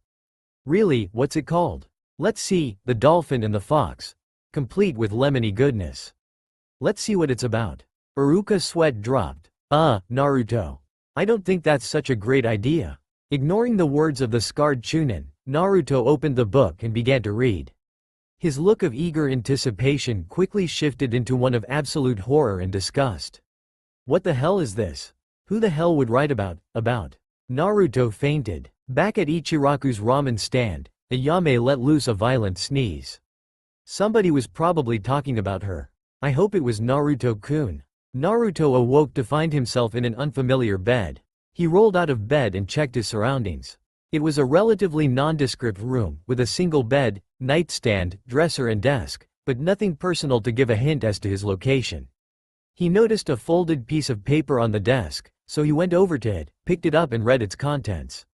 Naruto, after you fainted, I took you home with me and put you in my guest bedroom. You were out cold, and I didn't want to leave you in the store. In any case, it was nice seeing you once again. I'm sorry I can't watch your match today, since we are in the middle of the academy exams, but you will do fine, I'm sure. You can tell me all about it tonight at Ichiraku's, my treat of course. Signed, Iruka. With a sigh, Naruto folded the note back up and placed it in his pouch. That was when he noticed that the clock on the nightstand read 9:55 a.m. Shit, 5 minutes until the test. Got to hurry. Naruto left Iruka's house in a blur and took off in the direction of the Chunin exam stadium. Inside the stadium, everybody was waiting in silence. Guy-sensei, it seems as if Naruto-kun's flames of youth have not been lit today. Lee, as protectors of the springtime of youth, it is our duty to rekindle Naruto's flames of youth. Yosh, if I fail to do that, I will climb the Hokage monument with only my thumbs. And I will go with you as well. If I cannot do that, I shall walk to Suna on my hands backwards. Guy-sensei. Lee. Guy-sensei. Lee. Guy-sensei. Lee. Guy-sensei. Lee. Guy-sensei. Will you two just shut up already? Every day it's the same damn speech and flamboyant stupidity. Grow up for fuck's sake. Everybody stared in shock and fear at the fuming Tenten, who had just displayed the power to stop the combined might of Lee and Guy. Lee and Guy started to cry. Lee, it appears our dear Tenten's youthfulness has faded away. A tic developed in Tenten's forehead. Yes, Guy-sensei, we must help Tenten rediscover her flames of youth. The tic grew larger. Lee, Neji nervously started to edge away. Guy-sensei. Tenten exploded. Okay, that's it. I'm going to remove your flames of youth myself if you don't shut the fuck up right now, you understand me? She summoned a pair of katana out of nowhere and pointed them towards Lee and Guy's flames of youth to emphasize her point. Guy and Lee paled and sat down, crossing their legs and using their hands to protect their precious flames of youth. Tenten looked around and saw that everybody was staring at her. She flushed red in embarrassment but managed shouted out, "What the hell are you all staring at?" It was silent in the stadium as everybody continued to wait. "Sorry I'm late, everybody." The crowd turned as one to meet the new arrival, who cast aside his hood and cloak to reveal himself to the observers. "Naruto, is that really you? His eyes are back. Good to see you again, dude. My, he's pretty hot." Tsunade's voice cut through the shouts and cries. "Quiet. Okay, now that both opponents are here, I'd like to announce the return of Namikaze Uzumaki Naruto. Today, we will be assessing Naruto's skill level. His opponent will be the head of the Hyuga clan, Hyuga Hiyashi." Hiyashi stepped down onto the field to the shock of the spectators and stared at Naruto. "Naruto, I trust that you will prove a formidable opponent for me." Naruto's eyes hardened, the warm blue shifting into frigid ice. "I ask the same of you, Hiyashi." Hiyashi nearly took a step backwards. This was the very look that Minato wore before facing his enemies. Hiyashi could easily perceive the determination underscoring the cold, calculating glare. There are no limits on jutsu, although killing blows are forbidden. The match will end once one side forfeits or is unable to continue. "Ready, begin." Hiyashi flashed through some hand seals. Test number 1. Genjutsu Hyuga Secret Technique. Death Viewing Jutsu. Naruto raised an eyebrow. Weren't the Hyuga supposed to specialize in the Juken? Meanwhile, the audience was having similar thoughts. Finally, Neji spoke up. "So this is Hiyashi-sama's true strength, incredible." The nearby shinobi turned to Neji for clarification. The Hyuga are best known for taijutsu. However, there are several techniques that are said to be so powerful and difficult to master that they have passed into legend. To think that Hiyashi-sama has learned and mastered one is incredible. Unfortunately, I do not know what this particular jutsu does. Hinata, seated nearby, interjected. "Father told me about this technique once. He said it was comparable to the final stage of the Sharingan. It forces the victim into an illusion in which his or her loved ones torture and maim the victim." "What is father doing?" The nervous crowd turned its attention back to the battle and was surprised to see Naruto standing, seemingly unaffected. Naruto smirked at a wide-eyed Hiyashi. "Too bad, Hiyashi. Genjutsu doesn't affect me anymore." "Impressive, your father was the only other person who could break free of my illusion." "Nevertheless, it's over." Hiyashi slid into a familiar stance, activating his Byakugan. "You are within the range of my divination." He sprang forwards, striking Naruto in the chest. 2 hits, 4 hits, 8 hits, 16 hits, 32 hits, 64 hits, 128 hits. Naruto flew back into the wall, coughing up blood due to the 254 consecutive strikes. Hiyashi bowed, deactivated his Byakugan and turned to Tsunade. "The fight is over. I have sealed off all of his tenketsu." Tsunade did not say anything and instead stared at the spot that Naruto had flown with wide eyes. Hiyashi turned around and saw Naruto standing in a battle stance, ready to fight and holding 2 blades. In his right hand, Naruto wielded a pure white Zanbato.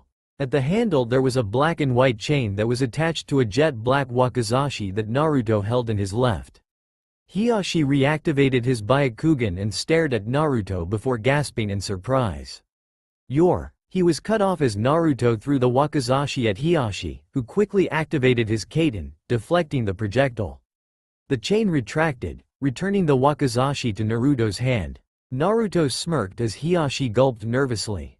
Naruto slashed upwards with the Zanbato and a burst of white light shot forth from the Zanbato. Angel Technique. Judgment. Hiyashi instinctively activated his Kaden, praying that his absolute defense could hold up to this mysterious attack. The resultant explosion rocked the stadium, and as the smoke started to dissipate, the crowd eagerly scanned the stadium for any activity. Finally the field came into sight, revealing a panting Naruto leaning on his Zanbato and an unconscious Hiyashi on the ground. Roars of approval coursed throughout the stadium. Tsunade walked up to the center of the stadium and proudly gave the verdict. Winner Namikaze Uzumaki Naruto. Up in the stadium, Hinata had her Byakugan activated and wore a look of absolute shock. Kiba noticed this. "Hey, Hinata, what's the matter?" Naruto-kun, Yeah, he's awesome, we all know already." "That's not it, Kiba-kun." Hanabi snorted and activated her own Byakugan to see what the problem was. Her eyes fell on Naruto and she gasped in surprise. Impossible. Now all the attention focused on the younger daughter of the Hyuga clan. Namikaze has massive chakra coils, but, no, it's impossible. Ino was running out of patience. But what? Spit it out already, not all of us have those precious eyes. Neji's next words sent chills through all that were listening. Naruto-sama does not have any chakra. The shinobi around Neji were stunned. No chakra? What did that mean? Yash, Naruto-kun, has found a way to overcome the inability to use chakra. Through hard work, his flames of youth burn brightly. Hinata spoke up, to the surprise of the group. Although her stutter had almost completely vanished since Naruto's execution, she was still a quiet and reserved girl. That's not quite right, Lee-san. You are simply unable to mold extra chakra beyond what your body naturally produces. You still have chakra running through your coils, which allows you to move around. Naruto-kun has no chakra at all. He shouldn't be able to move around, much less defeat father in a battle. They looked on as Naruto put his cloak and hood back on before slipping his two swords the folds of his cloak. Naruto turned to the crowd and grinned. I know you all probably have a bunch of questions for me. I will be at Tsunade's office in 3 hours to answer any questions that anybody may have for me. Until then, I have some business that I must attend to. With that, Naruto turned around and walked away with an attitude that left no room for rebuttal. 3 hours passed, and Tsunade sat in her office, waiting for the blonde to arrive. She looked over the assembled group in her office. The people were milling about and idly chatting, but the anticipation in the atmosphere was clearly evident. A knock was heard on the door, and the room instantly fell silent. All eyes focused on the group that entered the room. Team 7 led by Kakashi. Tsunade's eyes narrowed. An escort mission to Suna should take more than a day to complete. Hitaki, report. Yes, Hokage-sama. The escort turned out to be a spy for Sound, who attempted to capture Sasuke. We subdued the enemy and brought him to Ibiki for interrogation. Good job Hitaki, Team 7. Sakura spoke up. Hokage-sama? Why is everybody gathered here? Is something happening? Tsunade smirked. Naruto might be upset, but it will definitely make things much more interesting. Yes, Haruno. Something is going to happen soon. Team 7, stay here for a while. Team 7 complied, and the group of shinobi continued to wait, this time in complete silence. Finally, the doors swung open once more, and Naruto casually walked into the office. Naruto? Naruto glanced at the pink-haired Kunoichi and went over to Tsunade's desk without a word. Finally, he turned around. I know that many of you have questions, so ask away. Hinata spoke first, to the surprise of many. How did you come back to life, Naruto-kun? Naruto smiled mysteriously, a gift from Kami. Shino raised his eyebrows. And your eyes? Naruto nodded, gift from Kami. Yash, your flames of youth are brighter than ever. We must train together in order to raise our collective youths. Naruto grinned, and everybody held their breaths. Was Naruto going to join the infamous green beasts of Konoha? It's good to see you too, Lee. I'm afraid I had to decline, however, because my training schedule is fundamentally different from yours.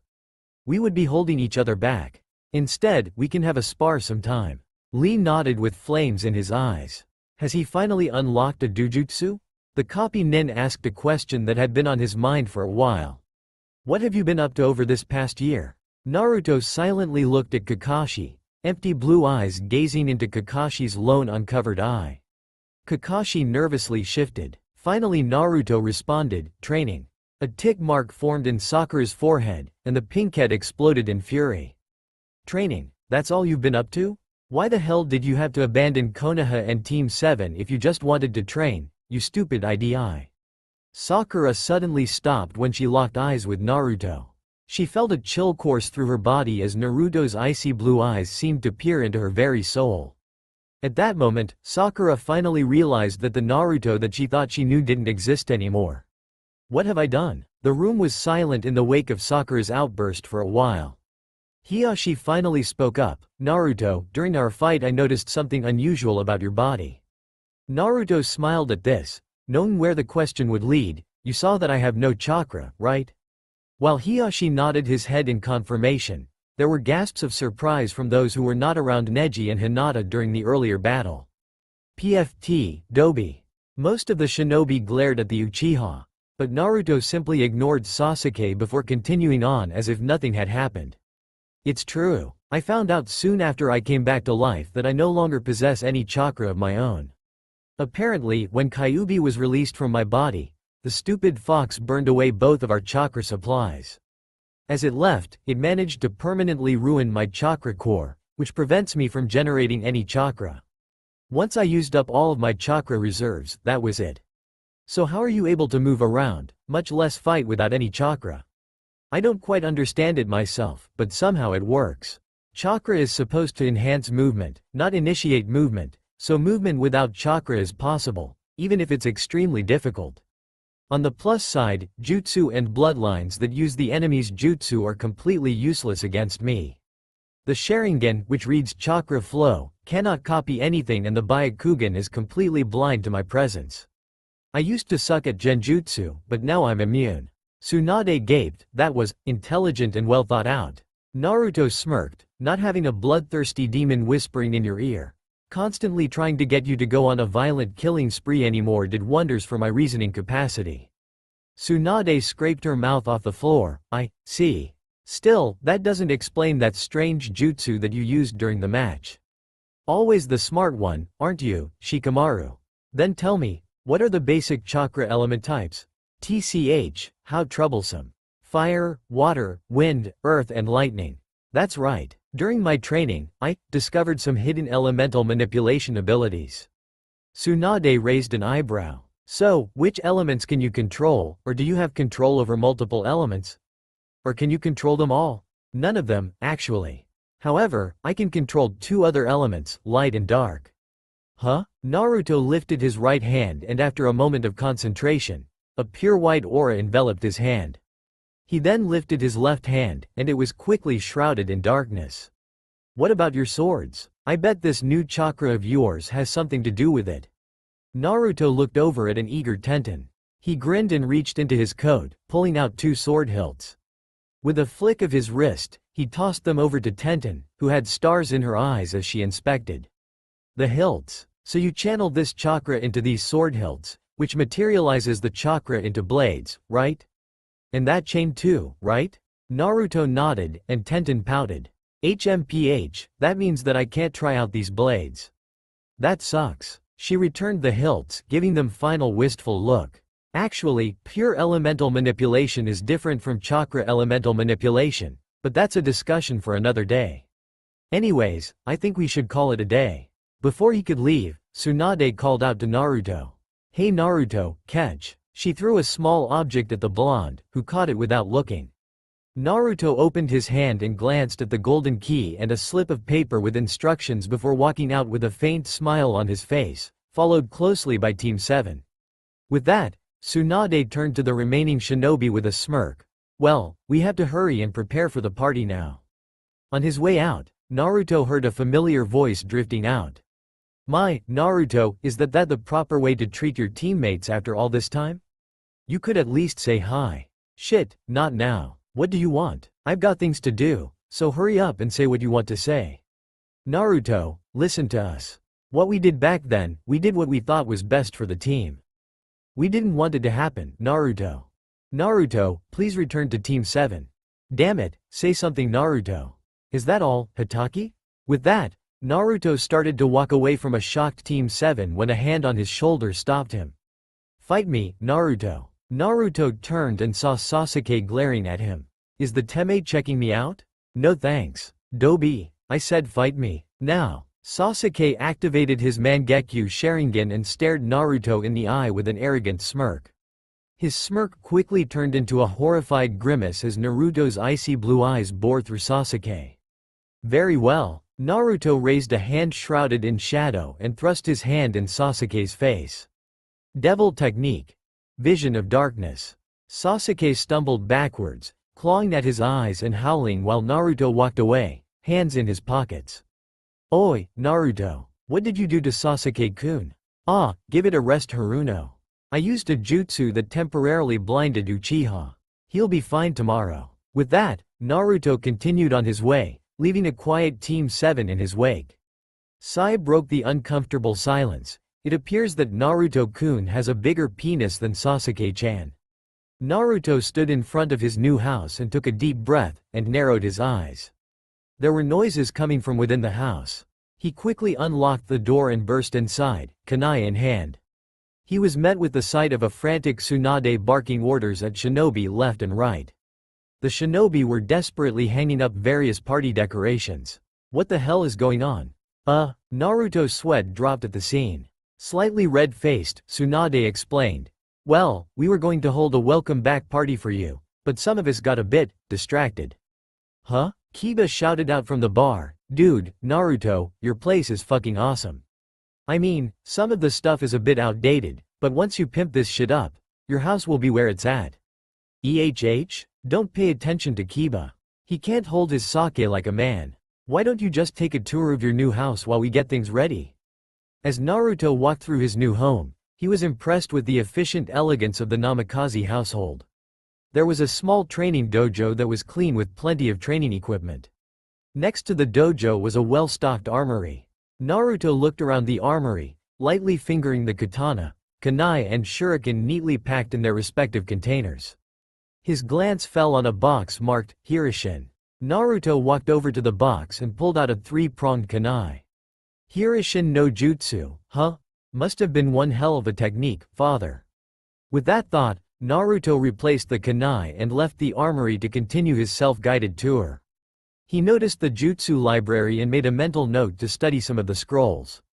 Although he could no longer use normal shinobi jutsu, it couldn't hurt to understand the nature of the various techniques that he could encounter.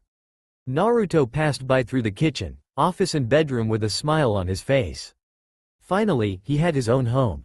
He passed by a door marked, Hot Springs, and his smile widened. He walked through the door, intent on checking out the onsen. He was so eager to see the onsen that he failed to notice the basket of clothes in the changing room containing a pink Chinese-styled shirt and blue pants. Whoa, it's awesome. Naruto's gaze swept over the hot spring with stars in his eyes. He loved his new house. It was clean, it had its own training dojo and armory, as well as a jutsu library and an onsen. Most of all, it felt like home, the place where his parents had lived and the place where he would have grown up. An indignant feminine voice broke through his musings. Hey, what are you doing here? Shit, what should I do? Hold on. Why the hell are you in my onsen? And who the hell are you? A figure stepped through the steam, and Naruto could clearly see Tenten's towel-clad figure. In spite of himself, Naruto couldn't help but stare at Tenten, her warm chocolate eyes, her cute button nose, her luscious red lips, her delicate neck leading straight down to her developed. Where the hell are you looking? Tenten summoned a kunai out of thin air and waved it threateningly in front of Naruto. Where the hell did she summon that kunai from? I didn't see any summoning scroll, and she doesn't have pockets or a pouch to hold that. Maybe. Naruto flushed red as he contemplated a possible storage unit for Tenten's kunai, and a tiny dribble of blood fell from his nose. Tenten noticed and narrowed her eyes dangerously, freezing Naruto in place. You stupid pervert! Naruto screamed in terror and bolted from the onsen faster than Lee with 5 of his gates open while Tenten looked on in surprise. Did he really think that I would attack him? The rest of his tour passed without much incident, and by then, Tsunade and the shinobi had finished preparing for the party, so Naruto headed over to join the group. His smile upon seeing everybody slightly faltered when he saw Kakashi, Sakura and Sai huddled together in a corner. Kakashi and Sakura were anxiously glancing at a brooding Sasuke. How did they get here? Well, what are we waiting for? Let's get this party started. With a cheer, the shinobi began to party. Naruto was about to head in the direction of the ramen stand set up by Tuchi and Ayame, but a hand grabbed Naruto and forced him to the bar. Oi, brat, I've waited too long for this. You and I are having a drink now. Tsunade pulled out a bottle of sake and 2 saucers and began to pour the sake into the dishes. Hey, where's Ero Sennin at? I haven't seen him around. Tsunade finished pouring inside, placing the bottle on the counter before taking a sip of the sake. Jiraiya hasn't been doing too well recently. He took your execution pretty hard, and I think he regrets not being there for you when you were younger. He drowns himself in his work, barely spending any time in Konoha before heading out on another mission. Naruto took a sip of the sake before downing the rest of the sake in one gulp. I see, I guess I should talk to him when he gets back. Naruto pulled out another bottle of sake from the bar and started to drink directly from the bottle. Tsunade raised an eyebrow. Been working on your tolerance recently? HMPH, I don't get drunk. Alcohol inhibits the flow of chakra to your vitals. Since I don't have any chakra, I don't need to worry about feeling the effects of alcohol. Well, at least the taste is good. Lucky bastard. Naruto left the bar to mingle with the others, leaving a jealous Tsunade slumped over at the bar. As Naruto walked away, he bumped into someone, sending her sprawling to the ground. Are you okay? The figure turned to face Naruto, bringing him face to face with a snarling Tenten. Gah, I'm so sorry, forgive me. I'm begging you. Tenten got to her feet and Naruto flinched, expecting the worst. Instead, Tenten merely spun on her heel and stalked away. Watch where you're going next time, Baka. Naruto breathed a sigh of relief. Oi, Naruto. Come over here and join us for a bit. We're singing karaoke. Give it a try. Naruto looked over and saw Lee and Guy singing a surprisingly accurate rendition of Macho Man, while spectators cringed at the sight. I thought the village people were gay, but this is too much. He turned to walk away, but Kiba forcibly dragged Naruto to join the group. He was forced to sit through Shino singing La Cucaracha, Ino singing Like a Virgin and Neji singing classical Italian opera surprising well. He was about to sneak off and escape when a microphone was thrust into his arms and he was gently pushed towards the stage. Naruto sighed. Might as well sing and get this over with, then. Be for you, be for me. Ueda Yuji, Hori Yui, Kawatani Natsuko, translation by Kaworu S. I'm aching for something, because I just realized it. In a town where everyone rushes about. I tried walking a little slower. The wish I can't tell, I want to make it with you. Sometimes when I want to cry, I close my eyes and think try. But you're here, and I wish for love. At any time, I want your heart to be by my side. That's why I'm here, I'm looking for love. If we're together, we'll change tears into kindness. The dream will surely come true. Those around Naruto had the same thought running through their minds. Was Naruto always this talented? Indeed, his voice effortlessly conveyed his pain and loneliness to all those within hearing range. Where you were, what you were doing. I'm always thinking about you. I'm taking the blue sky of today. To make the color of our commemoration. My voice won't say the prayer even though I want to be there. Even with broken hearts, people grow strong and oppressive. Why? You're here, and I wish for love. A miracle that will only go on for us. And I'm here, looking for love.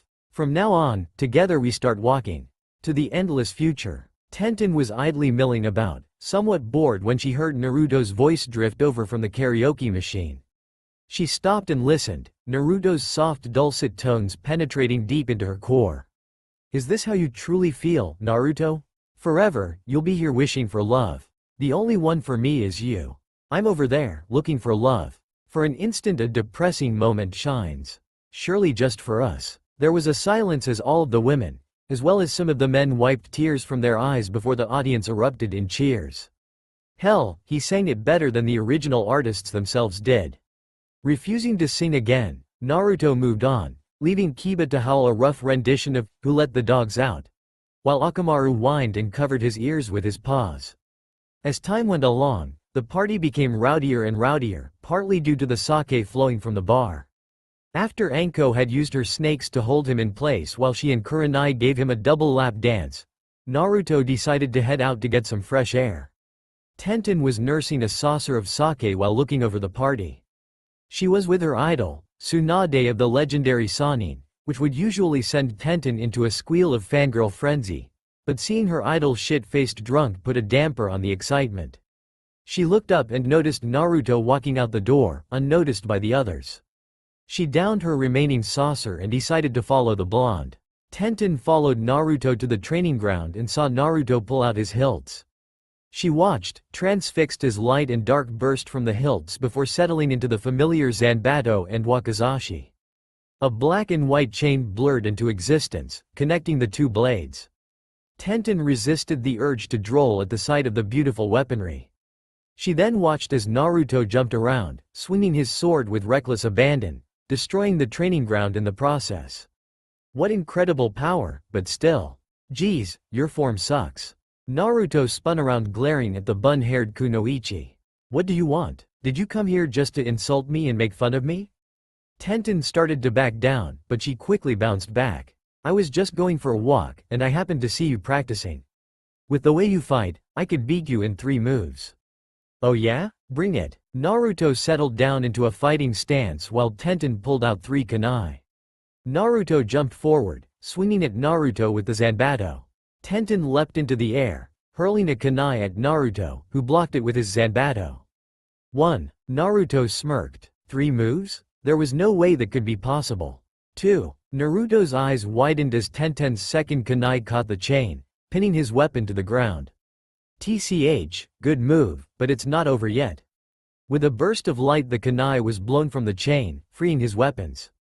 3. Naruto gulped as he felt the cold steel of Tenten's remaining kunai resting against his neck. I give up. Tenten cheered while Naruto sighed. The two slumped down on the cool evening grass. I can't believe that I was beaten by a girl. Tenten's eyes flashed dangerously. What was that? Naruto nervously began to sweat. Nothing. I was just talking to myself. Aha aha aha. Naruto put his hand behind his head and laughed in what he hoped was an innocent manner. Good, because I thought I heard you say something about women being weaker than men. Anyways, you said that there were flaws in my form, and you, well, kicked my ass to prove your point. So could you show me what I did wrong? Naruto, it would take a long time to fix your swordsmanship, and wielding 2 different blades makes things that much harder. I have specialized in weapons since my academy days, so learning how to use those blades wouldn't be too difficult for me, but you need to learn the basics in order to develop any proficiency, which could take years. Remember, the only reason you managed to beat Hiyashi-sama with your blades was because you caught him by surprise. Naruto visibly drooped, which Tenten immediately picked up. She decided to soften up. Hey, tell you what. I'm free tomorrow, so if you meet me here tomorrow at 9 in the morning, I can show you some of the basics and get you started in terms of improving your swordsmanship. Really? Yeah, just make sure you're here on time and ready to train, or I'm going to make sure that you won't be a very happy person tomorrow. Naruto silently nodded. He didn't know what Tenten would do to him for being late, but he didn't want to find out, either. Naruto? Yeah? Well, I was wondering? What's it like to die? Naruto stared at Tenten, his piercing blue eyes never breaking contact with Tenten's brown eyes. Tenten squirmed nervously. You know, they say that as shinobi, we must be emotionless on the battlefield, but death is something that we all think about when we're idle, not doing anything. Each time we go out on a mission, we know that it may be our last, but still, somebody has to do them. It's rather insensitive and selfish to be asking you, so if you don't want to say anything, I understand. Naruto continued to look at Tenten, this time with a rather curious eye. Finally, after what seemed an eternity to Tenten, Naruto spoke. Death is peaceful. It's a feeling that you belong, that nothing can hurt you. The afterlife is a nice place. It's a place I can spend an eternity in. Oh, thank you. After a moment of silence, Tenten stood up. Well, you can stay here longer if you want. I think it's time for me to head back to the others. With that, she walked off into the distance as Naruto's eyes followed her, subconsciously drifting down to watch her swaying hips and her shapely. Don't you dare stare at my ass, you stupid hentai. Damn. Naruto whirled around, red-faced at nearly being caught. It wouldn't be a good thing if Tenten beat him to death before he could face Kyuubi. She's scarier than Tsunade Bon, but she has a kinder side as well. You're late. Crap, I'm sorry, Tenten. No excuses. Prepare for your punishment. Your training starts now. Tenten summoned a pair of kunai and hurled them at the blonde, who jumped to the side to avoid the kunai. Did I say you could dodge them? Block them all with your Zanbato. I am so fucked right now. An hour later, Naruto flopped to the ground, panting. His Zanbato disappeared as he tucked the hilt away. So, it looks like you've finished warming up. Good, we're going to start with the fundamentals. Give me 3,000 strikes in each cardinal and intermediate direction with only your right arm. If you break your form, start back at 0. Make that 5,000. Without another word, Naruto picked up his sword and started on his first of 5,000 vertical slashes. Occasionally, Tenten would spot a flaw in Naruto's stroke and point it out, whereupon Naruto would fix his mistake and reset his swing count. Tenten watched as Naruto continued through the progression, never skipping steps or failing to recount after a missed swing. She was amazed at the speed with which his body was able to adapt to suggestions and corrections to his form. With a start, she realized that his sloppy technique was not due to the inability to learn, but rather the lack of instructors for the blonde as a child. The fact that he even made it through the academy was probably a miracle. It's scary imagining how strong he would be if someone had taken an early interest in him. She was roused from her musings when a sweaty Naruto walked over to her. A sweaty and shirtless Naruto. "Hey, Tenten-chan, I finished. What's next?" "Tenten-chan? Nobody calls me that. So why is Naruto-kun calling me Tenten-chan? Shit. I just called him Naruto-kun, it's not like we really know each other. I'm just helping him so he doesn't get himself killed again. Yeah, that's it. It has nothing to do with those rippling muscles on his arms and the well-toned chest leading to his rock-hard abs, totally unrelated." Tenten? Your nose is bleeding." Tenten quickly wiped her nose, turning her head to hide her blush from the grinning Naruto. Shut up. Naruto's stomach growled, catching Tenten's attention and causing Naruto to rub the back of his head in embarrassment. "How does lunch sound to you?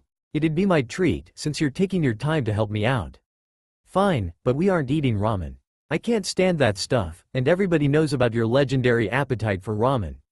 "But Tenten, ramen is God's gift to man." Kami sneezed, spilling some broth from her cup noodles. "Damn you, Naruto." Tenten wasn't amused, but she finally gave in to Naruto's pout. With a shout of glee, Naruto grabbed Tenten's arm and raced off to Ichiraku's, ignoring Tenten's cries to slow the fuck down. Finally, Naruto dragged an exhausted Tenten into the ramen stand and plopped down into one of the stools before heartily calling out for a bowl of miso ramen. Tenten called for barbecue pork ramen, and Naruto raised an eyebrow. Tenten noticed this and scowled. "What, never seen a girl eat a full meal before?" Naruto shook his head. Sakura and Ino had always been on diets, and Hinata was always unconscious. As far as Naruto was concerned, girls didn't eat at all. A couple of bowls were placed in front of Naruto and Tenten. Naruto immediately began to inhale his meal, but he watched Tenten out of the corner of his eye. The bun-haired kunoichi cautiously placed a mouthful of noodles in her mouth and chewed it for a while. After she swallowed her first bite, a small smile formed on her lips. Naruto watched as Tenten started eating faster and faster, smacking her lips eagerly after swallowing a hearty mouthful of noodles. After clacking the bowl on the counter, Tenten looked over at a slack-jawed Naruto. "What, is there something on my face?" Naruto shook his head. "I'm just a bit surprised that you finished that so quickly." A tick mark developed over Tenten's head. "So, you think that because I'm a woman, I can't eat as much as I want?" "Crap, it's on, Naruto. I challenge you to an eating contest. Whoever eats the most bowls in 40 minutes wins." With that, the pair began to scarf down the ramen, throwing aside all pretenses of decorum. Teuchi and Ayame watched wide-eyed as Naruto was closely matched during the contest. The ramen makers smirked. Naruto and Tenten were perfect for each other, even if they didn't know it themselves yet. When time was called, Tenten put down her 12th bowl with a sigh. She heard Naruto snicker and looked over to see Naruto proudly seated beside a stack of 14 ramen bowls. "Ha, I am the master of ramen. Nobody can defeat me. Take that, sucker." Tenten merely glanced at Naruto. Although her face remained impassive on the outside, Naruto was able to sense a hidden malice that promised pain during their afternoon training. "Well, it's about time we head back, right Naruto?" Tenten's tone left no room for argument, so Naruto slowly followed behind Tenten, dreading whatever it was that she had in mind. When Naruto and Tenten returned to the training ground, Tenten stopped Naruto before he could draw out his Zanbato. "Now it's time to hone your reflexes. I will be throwing kunai at you, and you will have to dodge them all. We will continue until I say so, no matter if you are conscious or not." She drew a circle in the ground with a katana that had appeared out of nowhere. "If you leave the circle, I will start using kunai with exploding tags." "Got it?" Naruto gulped and nodded. Training with Tenten wasn't very fun. As Naruto continued to dodge projectiles thrown by Tenten, he couldn't stop ogling the weapon's mistress in between barrages. She was a beautiful kunoichi, elegant and dangerous, especially when she was throwing sharp pointy objects with explosive tags attached. Speaking of which, what the hell are you looking at, pervert? Finally, Tenten decided to call it quits, so she began recovering all of her kunai and shuriken scattered around the training grounds. She was surprised to see Naruto helping her to pick up her weapons. Neji and Lee never offered to help me pick up my stuff after training once. Uzumaki, no, Namikaze Naruto, you're truly one of a kind. After Tenten finished sealing her weapons back into her scrolls, she turned to Naruto with a smile on her face. Well, it looks like we're done for today. After you get a good enough feel for your Zanbato, we'll work on your wakizashi. Normally, I teach you some Zanbato kata, but they'll become useless when you attach your wakizashi to it. Once you can easily wield both blades, we'll work on creating same kata of your own. Wait, Tenten suppressed a slight blush. Well, someone needs to make sure you're doing things right. It would be a pity if you swung those beautiful swords like a complete idiot. HMPH. I'll master both swords in a week. Tenten snorted. Naruto, it takes years to master just one sword. You really think you can master 2 swords in a week? Tell you what, if you can impress me with your swordsmanship in 2 weeks, I'll go out on a date with you. If you can't, you have to be my servant for a week. I'll still train with you, so you don't have to worry about that. Deal. With that, Tenten turned to walk back to her apartment and saw Naruto walking by her side. What are you doing? I'm walking you home, of course. I'd feel bad if something happened to you on the way. The pair walked in silence all the way to Tenten's apartment. When they reached the apartment, Tenten turned around. Same time, same place tomorrow? Sure. The following day, Tenten arrived at the training field to see Naruto already swinging his Zanbato around. After just 1 day of supervised training, Naruto's form had already dramatically improved. She tiptoed behind Naruto, hoping to catch him off guard, but was surprised to come face to face with the sharp end of his Zanbato. Sorry about that, Tenten, didn't see you there. Don't worry about it. So, are you ready for some more training? Naruto nodded eagerly, and Tenten unsealed a katana from her weapons scroll. We're going to spar then. Don't let your guard down. Tenten leapt towards Naruto and the two commenced a deadly swords dance. At first, Tenten was able to deftly weave in and out of Naruto's guard to slap the blonde around a bit. However, as the spar went on, Naruto seemed to adjust to Tenten's pace, tightening his guard and pushing Tenten backwards. He learns so quickly. Each time I try something new, he finds a way to counter it the next time. Tenten jumped over a low slash and cut toward his face with a horizontal slash. Naruto bent over backwards, surprising her. With a loud thud, he slammed the hilt of his Zanbato into Tenten's stomach, leaving her gasping for breath. So, what do you think? Pretty good, huh? You've improved, Naruto. Take out your wakizashi and I'll start teaching you how to use it. Naruto's stomach rumbled angrily, and Tenten giggled while Naruto blushed in embarrassment. How does lunch sound? Sure, but I get to pick the place this time. Naruto allowed himself to be taken to a popular sushi restaurant, praying that Tenten would exercise restraint during the meal. He saw Tenten eagerly wiping some drool from the corner of her mouth in eager anticipation of the meal and paled.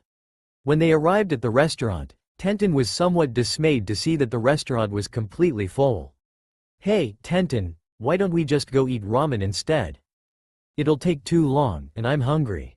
Tenten, Namikaze Naruto, we're eating at this restaurant whether you want to or not. Tenten's shout attracted the attention of those in the immediate vicinity. Whispers sprang up throughout the restaurant. Did she just say Naruto? The Namikaze Naruto? If he's eating here, I don't want to. Let's leave. He's kinda cute. I wonder if I should ask him out on a date. Why is he here? He looks just like his father.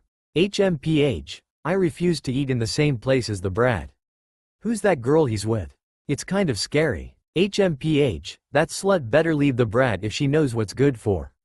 The last man's sentence was cut short when Naruto's fist closed around his throat, constricting the man's windpipe. Don't ever call Tenten that, you little piece of shit. The man spat at Naruto. Only a slut would want to be with trash like you. You may have people here fooled, but I know what you're thinking. You're just waiting for the right time. Take your little whore and leave Konoha. With his hand still clenched around the man's throat, Naruto raised the man to eye level and stared deep into the man's eyes. The man gasped as he peered into Naruto's eyes. Visions of a wretched childhood flashed through the man's mind.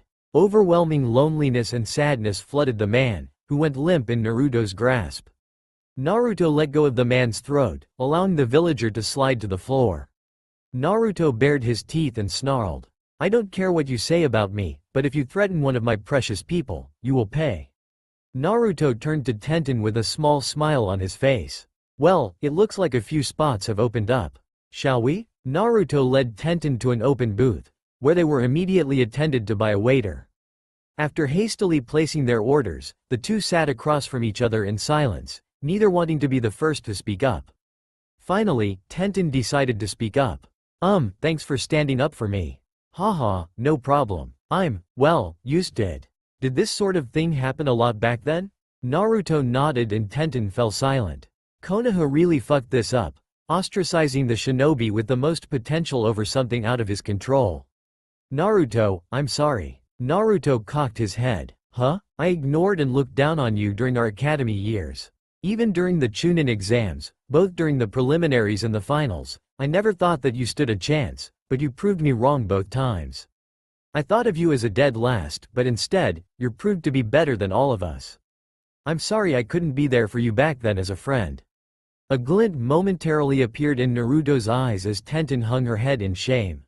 She was surprised when she felt Naruto's hand under her chin, gently lifting her head back up. "Tenten, what happened in the past is over. Why don't we put all of this behind us? So what do you say, friends?" Tenten took the proffered hand. "Naruto, thank you." By then, their sushi had arrived, so the pair dug in relish. The meal passed by, in silence until Tenten swallowed her bite and asked a question that had been bothering her for a while. "Hey Naruto, can I ask you a question?" "You just did, but since I'm feeling nice, you can ask another one." Naruto flashed a toothy grin while Tenten resisted the urge to smack the blonde upside the head. "HMPH. Anyways, I was just wondering. Where did you get those swords?" Naruto smiled, and a mysterious light twinkled in his eyes. "Kami and Yami made them for me." Tenten was inclined to call him a liar right then and there, but she realized that she was talking to someone who had died and was resurrected. What's to say that a little divine intervention hadn't played a role? "Well, that's sort of hard to believe. You aren't pulling my leg, are you?" Instead of responding, Naruto simply leaned his head back with his arm folded behind his head. As they continued their meal, Tenten became more and more aware of the stares that they were receiving, mostly jealous glares from the females in the restaurant. Tenten had never spent much time following the latest fashion trends that some of the other village girls and kunoichi obsessed over.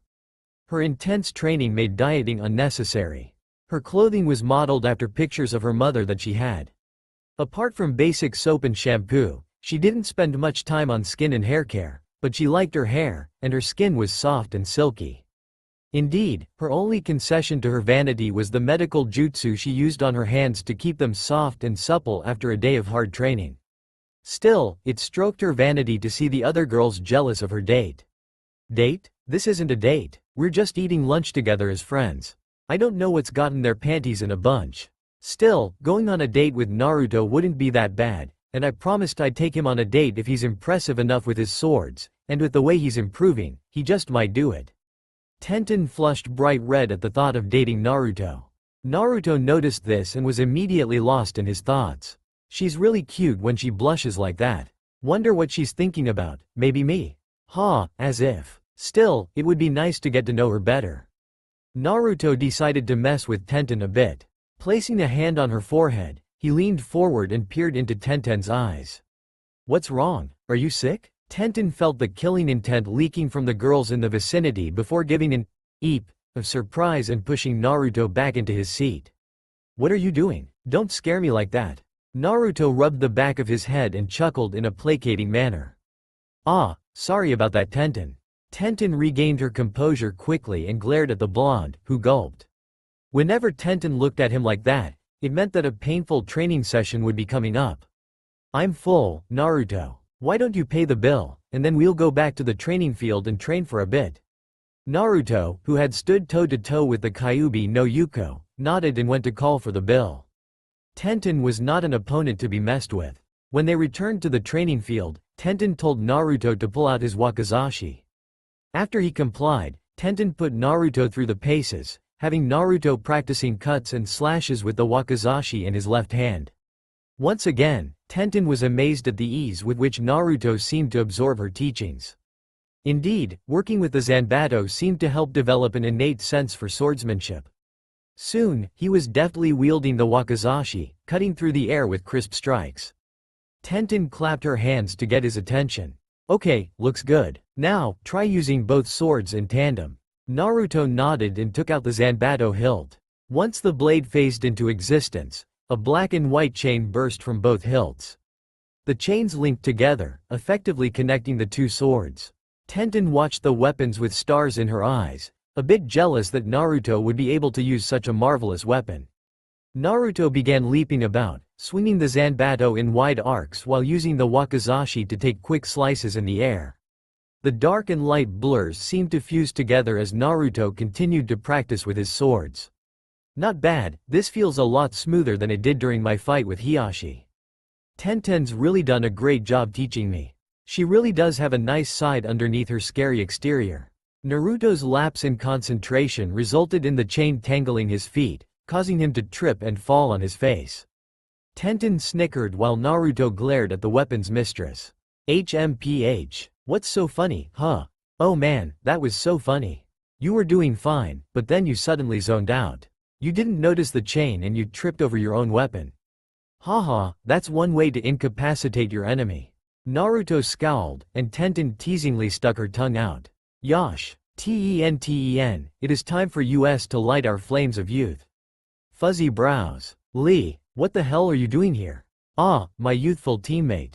Our most youthful Hokage has given us a mission so that we may test our flames of youth. Guy-sensei has asked me to find you while he goes to find our UNYOUTHFUL teammate. Tenten sighed. Why couldn't her teammate be more normal? She turned to Naruto. Well, it looks like we had to cut this training session short. When I get back, you better have improved, understand? Naruto grinned and pumped a fist in the air. Of course I will. Just be ready to be amazed. Sure. Anyways, I'm going to head off now, so I'll see you later. Yeah, Tenten? What's up? Stay safe, okay? Normally, Tenten would have scoffed and walked away, but there was something in Naruto's voice that made her pause and turn around with a soft smile. You bet, Naruto. With that, Tenten headed off with Lee on their mission while Naruto continued to train with his swords. Over in Otogakure, Orochimaru was finalizing plans to invade Konoha and secure Uchiha Sasuke if possible. After being thwarted a year ago partly due to Kyuubi Jinchuriki's intervention, Orochimaru was forced to transfer to another body, much to the Sanin's ire. Since then, he had worked tirelessly to assemble a shinobi army powerful enough to invade and crush Konoha. The spies that he had planted in Konoha had returned with valuable data regarding Konoha's forces and defense. With this data, Orochimaru began formulating a plan to completely destroy Konoha. This time, Uzumaki Naruto would not stand in his way. He had heard from his spies that Danzo had executed the Kyuubi brat, so the boy was no longer a concern for Orochimaru. Not that Naruto would have been able to stop Orochimaru anyways. Soon I will burn Konoha to the ground, as well as all of its pathetic inhabitants. Kabuto walked up from behind. Orochimaru-sama, what is the plan of action? Ah, Kabuto. I was thinking that you and I should pay a visit to Konoha to see how it's doing. Just a bit of reconnaissance work, but we might come across some shinobi along the way.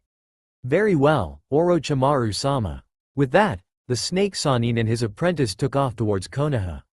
The next several days passed by without much incident for Naruto. To his relief, Team 7 was nowhere to be seen, but he was surprisingly disturbed by the lack of Tenten's presence. During the few days that he had spent with the bun-haired Kunoichi, Naruto had developed a certain comfort around Tenten. Now that she was gone, there was something missing during his training sessions, and it wasn't just the constant barrage of kunai or the flurry of katana strikes aimed at his head. Regardless, Naruto was proud of the progress that he had made with his blade work. When Tenten got back from her mission, he was going to charm her pants off. He blinked and blushed. He didn't mean it that way, but the thought was enticing for some reason.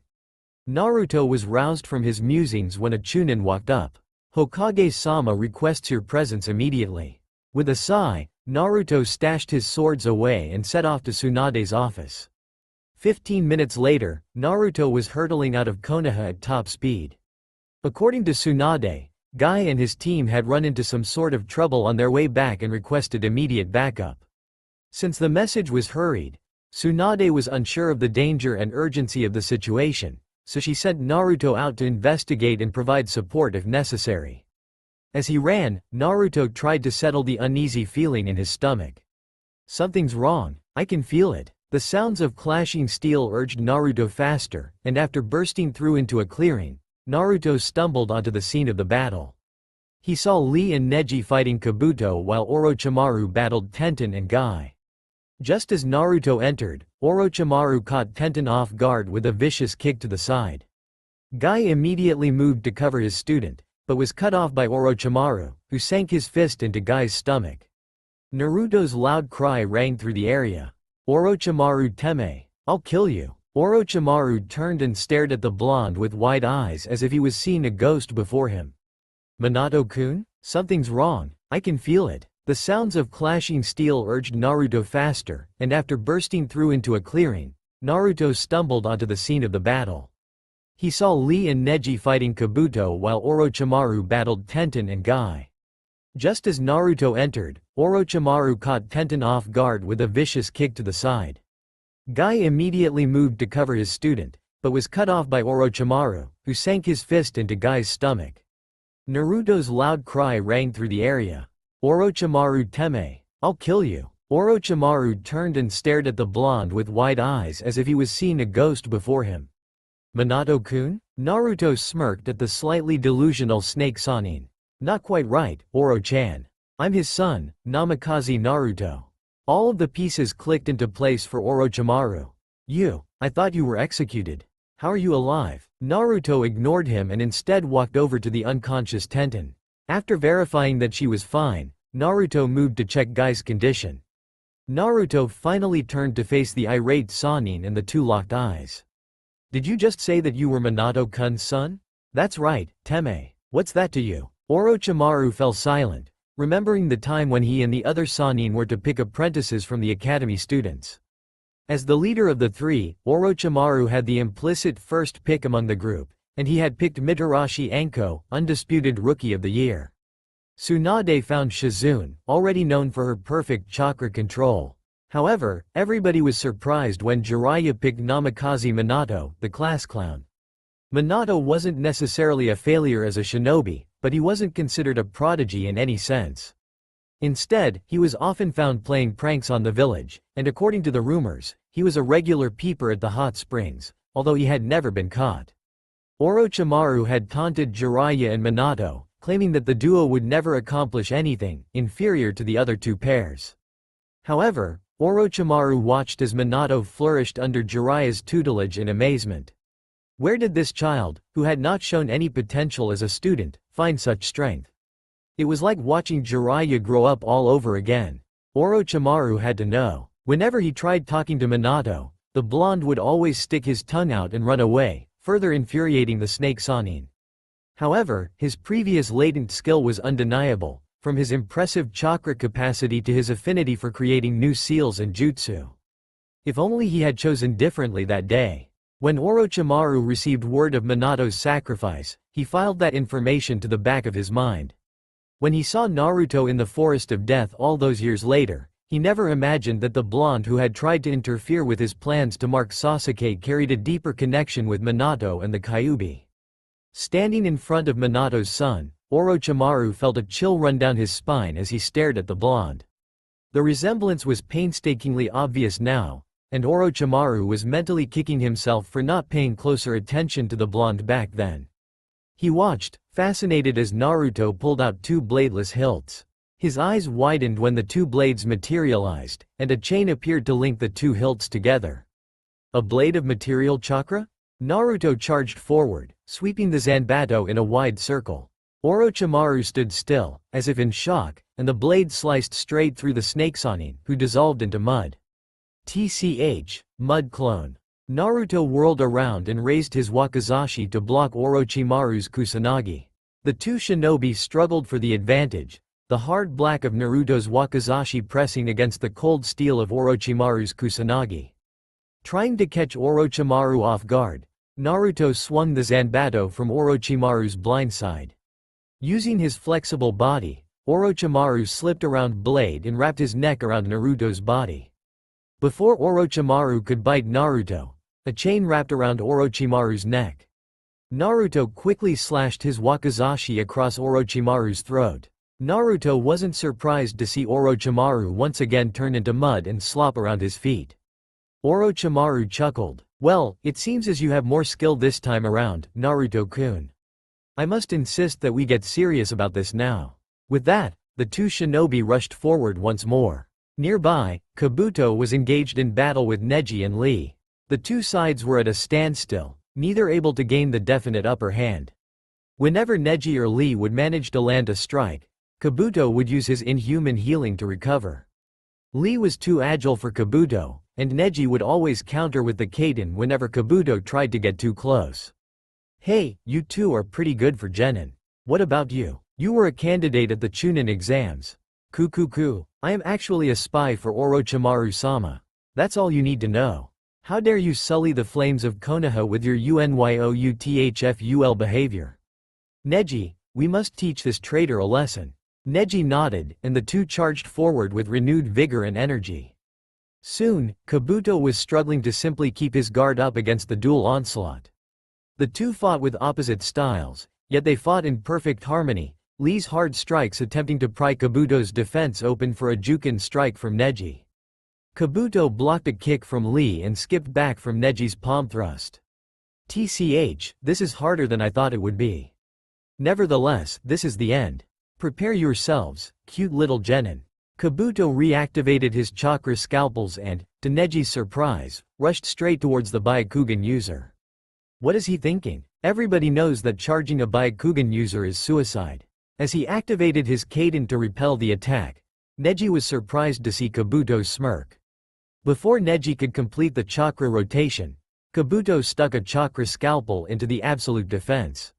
What's this? The presence of his chakra is disturbing my own flow of chakra. By sending chakra pulses through that scalpel, he's starting to overload my Kaiden. Crap, if this keeps up, I'll lose control. The explosion that resulted blew Neji and Kabuto apart, sending the two flying back. Neji lay still, stunned by the blow, but Kabuto slowly stood up and sneered at the Hyuga prodigy. "For what you did to Neji, I will never forgive you." "EHH? Is that so? What are you going to do about it?" "Guy-sensei, I'm sorry, but I must do this to protect an important friend. I cannot afford to lose here. I must uphold my Nindo. First gate. Kaimon, Kai. Second gate. Kyumon, Kai. Third gate. Seimon, Kai. Fourth gate. Shomen, Kai. Fifth gate.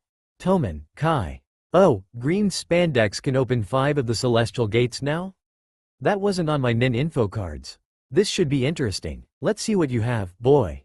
In a blur, Lee shot forward and punched Kabuto in the face. Before Kabuto could recover, Lee was already in position with an upwards kick. Ura Renge. Lee unleashed a flurry of kicks and punches, further sending Kabuto skyward.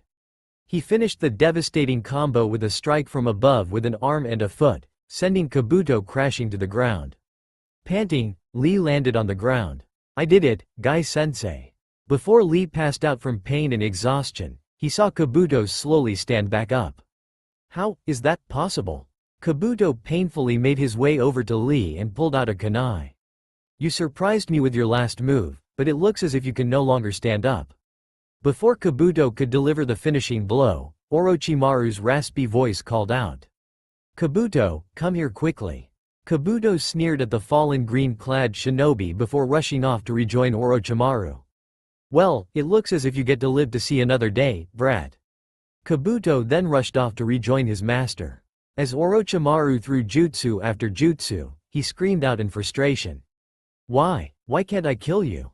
Orochimaru, no matter how many jutsu you learn, no matter how many battles you may fight, you will never be able to defeat me.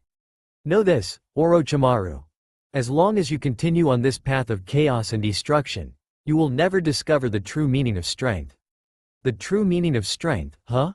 Is this the same nonsense that Jiraiya and Minato-kun have been talking about all this time? It doesn't matter. I'll show this brat his place now.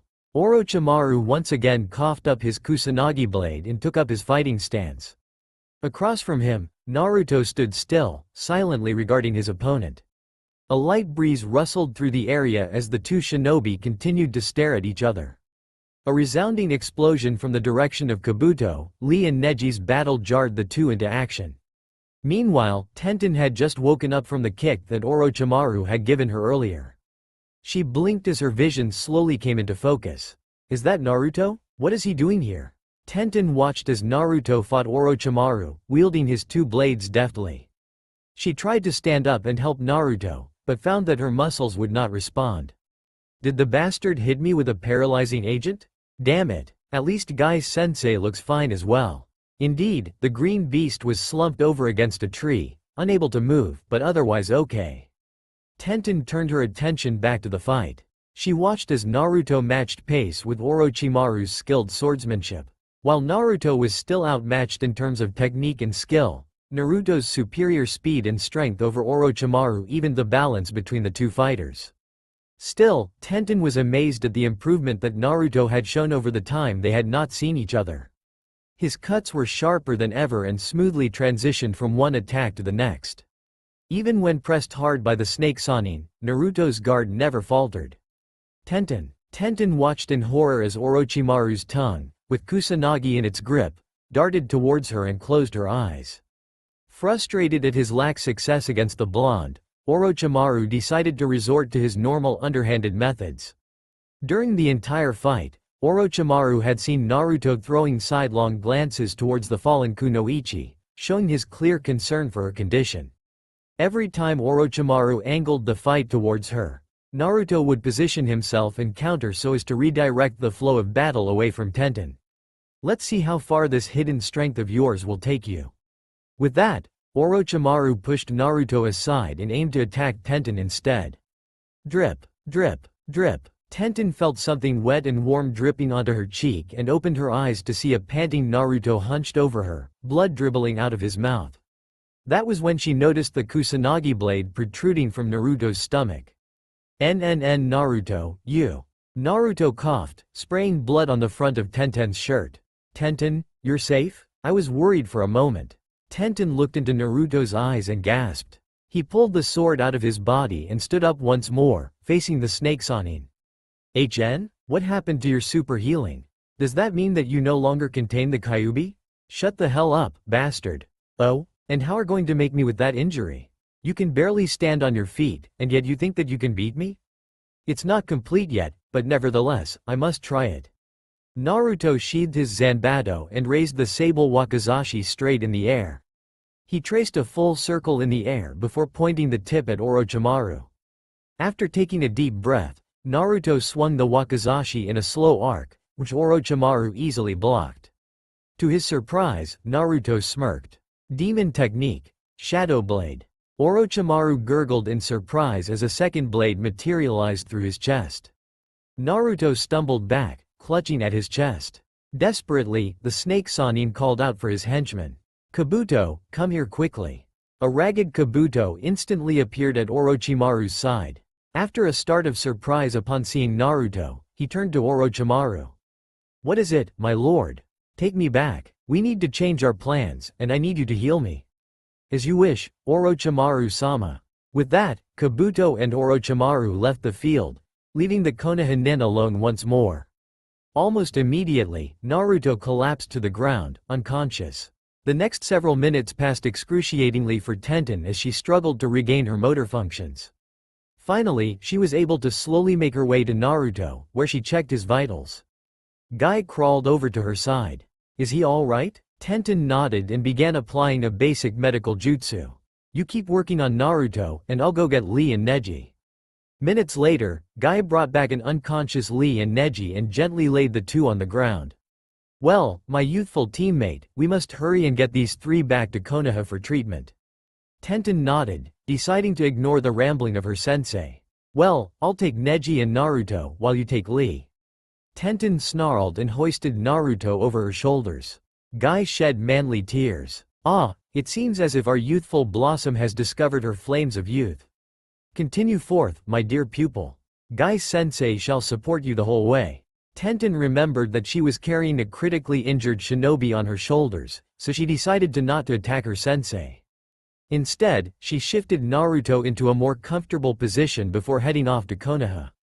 As they made their way back, Tenten couldn't stop thinking about the look in Naruto's eyes when he had saved her. In his eyes, she saw a deep fear, the fear of losing a comrade, a companion, a friend. In that brief glance, Tenten saw the loneliness of the blonde's life and the desperation with which he fought to forge and strengthen the bonds with his friends.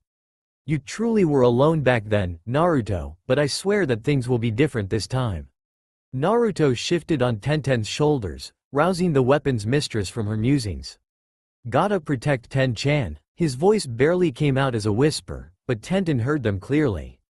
She flushed bright red and was about to drop the blonde to yell at him for embarrassing her when she felt Naruto burrow deeper into her neck, obviously still unconscious. So even when he's unconscious, he's thinking of others. I guess I'll let him get away with it this time. Guy looked over and saw Tenten's flushed face. Tenten, are you feeling sick? Are your flames of youth starting to die down? Yosh, let us pick up our pace. If I cannot make it back to Konoha in 5 minutes, I shall. Sensei. Shut the hell up. Naruto woke with a start and looked around. Everything was white. Damn, that meant that he was in the hospital. Sure enough, Tsunade was instantly at his side, running a diagnostic jutsu. Hey there, Bon. A tick mark grew over Tsunade's head. Brat, I worry about you from the moment you get back, and you call me old? I'm going to kick your ass as soon as you get out of here. Bring it, you old hag. The two blondes stared each other down for a full minute, until Tsunade leaned forward and enveloped Naruto in a big hug. Don't ever scare me like that again, Naruto. When I saw you come back with that wound in your stomach, I was afraid that I had lost you again. Naruto patted Tsunade's back comfortingly. Whoa, I didn't know you were into older women, Naruto. And Tsunade, are you trying to rob the cradle? Tsunade flushed a slight shade of crimson before sending Jiraiya flying to Suna with a chakra-enhanced punch. Naruto chuckled slightly. Man, I missed seeing that. Where has the stupid pervert been all this time? Naruto, Jiraiya has been unstable ever since that day. I think he blames himself for not taking you in when you were a child. Seeing you again probably brought back the old Jiraiya a bit, so I sort of acted on impulse. Promise me that when you see him you'll talk to him, okay? Naruto nodded, and Tsunade stood up once more. Well, it looks like you're doing just fine in recovery. I guess not having Kyuubi anymore means that you have to spend time in the hospital just like the rest of us. Naruto stared blankly at Tsunade, who immediately tried to correct herself. I didn't mean it that way, Naruto. The former Jinchuriki slowly nodded and Tsunade breathed a sigh of relief. Anyways, now that you're awake, I think there are a few people who want to see you. The door slid open, and a throng of people rushed into the room. Yosh. It appears as if our youthful savior has rekindled his flames. Yes, he has, Lee. Tenten brained the two with a nearby bedpan. Neji bowed down to Naruto. Thank you for your assistance, Naruto-sama. If there is any way to return the favor, please let me know. I bet you kicked that bastard's ass, right Akamaru? Arf, arf. TCH, troublesome. Hey, Naruto, wanna go get ramen later? Oi, you two stupid idiots. We're in a hospital with a patient and this is how you act. Show some more respect around here. Everyone else in the room sweat dropped at the irony and Ino looked away in embarrassment. Eventually, Tsunade started to usher the visitors out of the room one by one. While that was happening, Hinata slowly approached Naruto. Naruto-kun? Yes, Hinata? Hinata looked down at the floor, fidgeting slightly. Naruto-kun, I just wanted to say that I'm sorry and that you were right. Can we be friends again? Hinata-chan, it may take time for you to forgive me, Naruto-kun, but please give me another chance. She slowly turned around and headed towards the door. Hinata-chan, I forgave you before it ever happened. With tears streaming from her lavender eyes, Hinata walked out of the room and back to the Hyuga compound. With a sigh, Naruto leaned back in the bed and closed his eyes. The next day, Naruto woke up in the hospital. Judging from the amount of sunlight streaming in through the window, it seemed to be around noon. He looked at the nightstand, upon which a small piece of folded paper rested. He opened the piece of paper and began to read its contents. Naruto, meet me at the training field as soon as you wake up. If I catch you loitering around. Tenten. Naruto rushed off to their usual training ground. He didn't want to find out what Tenten would do to him if he didn't show up right away. 2 minutes later, Naruto was at the training ground, hunched over and panting heavily. Well, it's a good thing you decided to show up, Naruto. Otherwise, I would have made your day painful. Slowly, Naruto caught his breath. So, what are we doing for training today? Tenten flushed red and mumbled something. You say something, Tenten? Tenten clenched her fists and glared at Naruto. I said you won your bet with me, so you're taking me on a date. Alright then, Tenten. How about I pick you up at your house at 4? Tenten nodded and rushed off to prepare for her date. Naruto watched as Tenten ran off with a smile on his face. As soon as Tenten disappeared from sight, a sudden realization hit him. Shit, what do people do on dates? Tenten will kill me if things go wrong. I need someone to teach me the right way to act. Iruka-sensei. Over at the academy, Iruka was grading papers during his lunch break when he felt a chill run up his spine. Something was telling him to run away and hide in a cold dark cave. Iruka was at the academy, giving a lecture on the legacy of the Nidaime. Like usual, his students weren't paying much attention to his lectures. He ignored the whispers of his students and continued to list examples of the Nidaime's unparalleled affinity for water.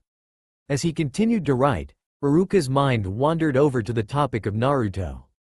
He hadn't seen Naruto after his fight with Hiashi and the subsequent meeting afterwards, but the latest rumor throughout Konoha was that Naruto had managed to hold off Orochimaru single-handedly. He heard one of his students whisper Naruto's name, so he channeled some chakra to his ears and began to eavesdrop on his class. Did you hear what Naruto did the other day? I heard he saved a kitty from a burning building at 4 in the morning.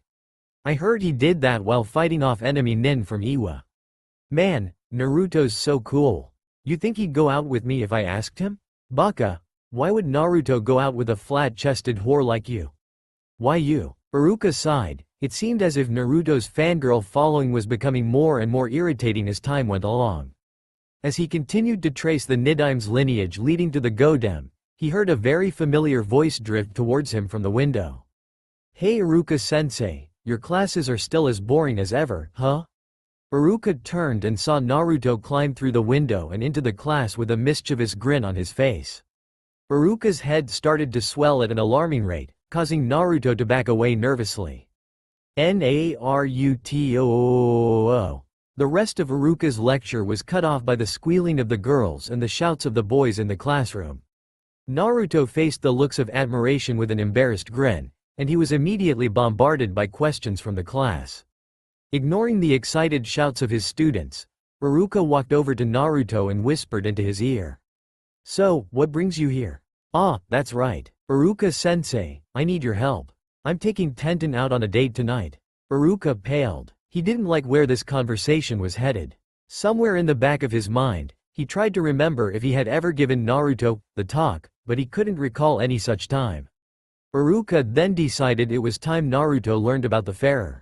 Still, he figured, he might as well benefit from this by extracting some sort of deal from Naruto. Naruto, I'll teach you all that you need to know as long as you promise me one thing. Promise me that you won't lose your virginity before I do. Virginity? What's that? Oh well, if that's what Iruka-sensei says. I swear it on my Nindo. Naruto punctuated this statement with a wide smile and a thumbs up. Iruka sighed in relief. At least he wouldn't have to worry about the potential of his student getting laid before he did. First, why don't you talk with the class a bit? Class is almost over, but I'm sure they'd love to hear from you. With that, Naruto began addressing the questions from the class. As he spoke to the class, Iruka watched on in pride. His class was totally focused on the blonde shinobi, absorbing all of his words. Did you really bring Tsunade-sama back to Konoha? Haha, so you heard about that? Well, after the Sand Sound invasion, we needed a new Hokage to lead our village, and Tsunade Baan was the only candidate for the job once Ero Sennin refused. Seeing the confused looks on the students' faces, Naruto chuckled. Ah, I call her Tsunade Baan because she's old and I call Jiraiya Ero Sennin because he's a pervert. Anyways, Ero Sennin decided to take me along to find Baan, and on the way, He began to teach me one of the signature jutsu of my father. Eventually, we found her in a bar. When Ero Sennin offered the title of Hokage, Baan refused to take the job. I got pissed at her, and we eventually fought. Actually, she kicked my ass with just one finger. However, we made a bet that day. If I could master the Rasengan within a week, Baan would take the job and give me her necklace. If not, she would take all my money. Naruto paused to take a breath, allowing his story to sink into the minds of the silent students. 1 week later, Ero Sennin and I found Tsunade fighting Orochimaru Teme and his henchman Kabuto. This was before Tsunade Baan had gotten over her fear of blood, so Ero Sennin and Shizune Nichan had to jump in before things got too ugly. In the end, I managed to wound Kabuto with a completed Rasengan to the gut. When Orochimaru tried to kill me, I thought I was done for, but Tsunade Baan saved my life by taking a sword through the chest. Gasps could be heard throughout the classroom, but Naruto continued on. Tsunade Baan was able to cast aside her fears and fight for something that was important to her. That's what true strength is. It isn't judged by how many jutsu you know, or by your chakra capacity and control. It's measured by the bonds that you hold with people you hold close to you. When you go out on missions, you'll find out what I mean. He pulled out the Shodem's necklace and held it up for the class to see. Tsunade had returned it to him while he was unconscious in the hospital, its familiar weight resting on his chest once again. Its presence brought a calming effect, serving as a reminder of the love and trust he shared with Tsunade. This necklace means much more to me than it's worth at a jewelry store. I wear this around my neck, as a reminder of my promise to Tsunade to never give up and to fight for those I hold dear to me. Naruto gently put the necklace back on while the academy students sat in silence, pondering his words. A low growl caught everyone's attention. "Fight me." A pale-eyed Hyuga boy stood up and glared at the blonde shinobi, leaking a small amount of killer intent. Those nearby slowly edged away, afraid of retaliation from Naruto. To everyone's surprise, Naruto laughed at the young Hyuga. "Oh? And what makes you think that you can take me on? Don't tell me you have a stick up your ass like Neji did. Do I have to beat that out of you?" He disappeared in a blur and reappeared behind the young Hyuga, holding his wakizashi to the trembling student's neck. The Hyuga swallowed and clenched his fists tightly, and his voice came out in a faint whisper that only Naruto could hear. "You hurt Hinata Nisama." Naruto slowly withdrew the wakizashi and stared the Hyuga in the eye. "What is your name?" "Hitoshi, Hyuga Hitoshi." "Very well, what does Hinata-chan mean to you?" Hinata Nisama has been a symbol of hope for the Hyuga. Once she becomes the clan heir, the rift between the main house and the branch house can begin to heal. Her kindness and determination will carry the Hyuga to a renewed prosperity. "I see, but how about what she means to you personally?" Hinata Nisama was the first person to acknowledge my existence, not as a member of the Hyuga clan, but as Hyuga Hitoshi the person. I would do anything to protect her from anyone who tries to hurt her. That's why I must fight you. Naruto raised an eyebrow. "And how exactly are you going to beat me?" Hitoshi clenched his fists and trembled in anger. Naruto yanked the Hyuga by the front of his shirt and brought him to eye level. "Hitoshi, I like that fighting spirit. Use that to protect Hinata-chan. However, I'm not someone who would ever try to hurt Hinata-chan, remember that." Naruto let go of Hitoshi and walked back to the front of the classroom while the Hyuga stared at him. After a moment, a red-faced girl asked the question that had been on the minds of all the Kunoichi hopeful. "Do you have a girlfriend?" Immediately, the classroom went into an uproar. The girls in the classroom all squealed and bombarded Naruto with requests ranging from dates to marriage and UAL intercourse. Iruka sighed in exasperation. "We had to do something about these fangirls. It's funny, back when Naruto was in the academy, he didn't have any fangirls, but now they're all going crazy over him." Before armed warfare could break out, Naruto waved his hands to get attention. Almost instantly, the classroom fell silent. Naruto marveled at the power such a simple action seemed to have over the class. Time to snap them out of their delusions.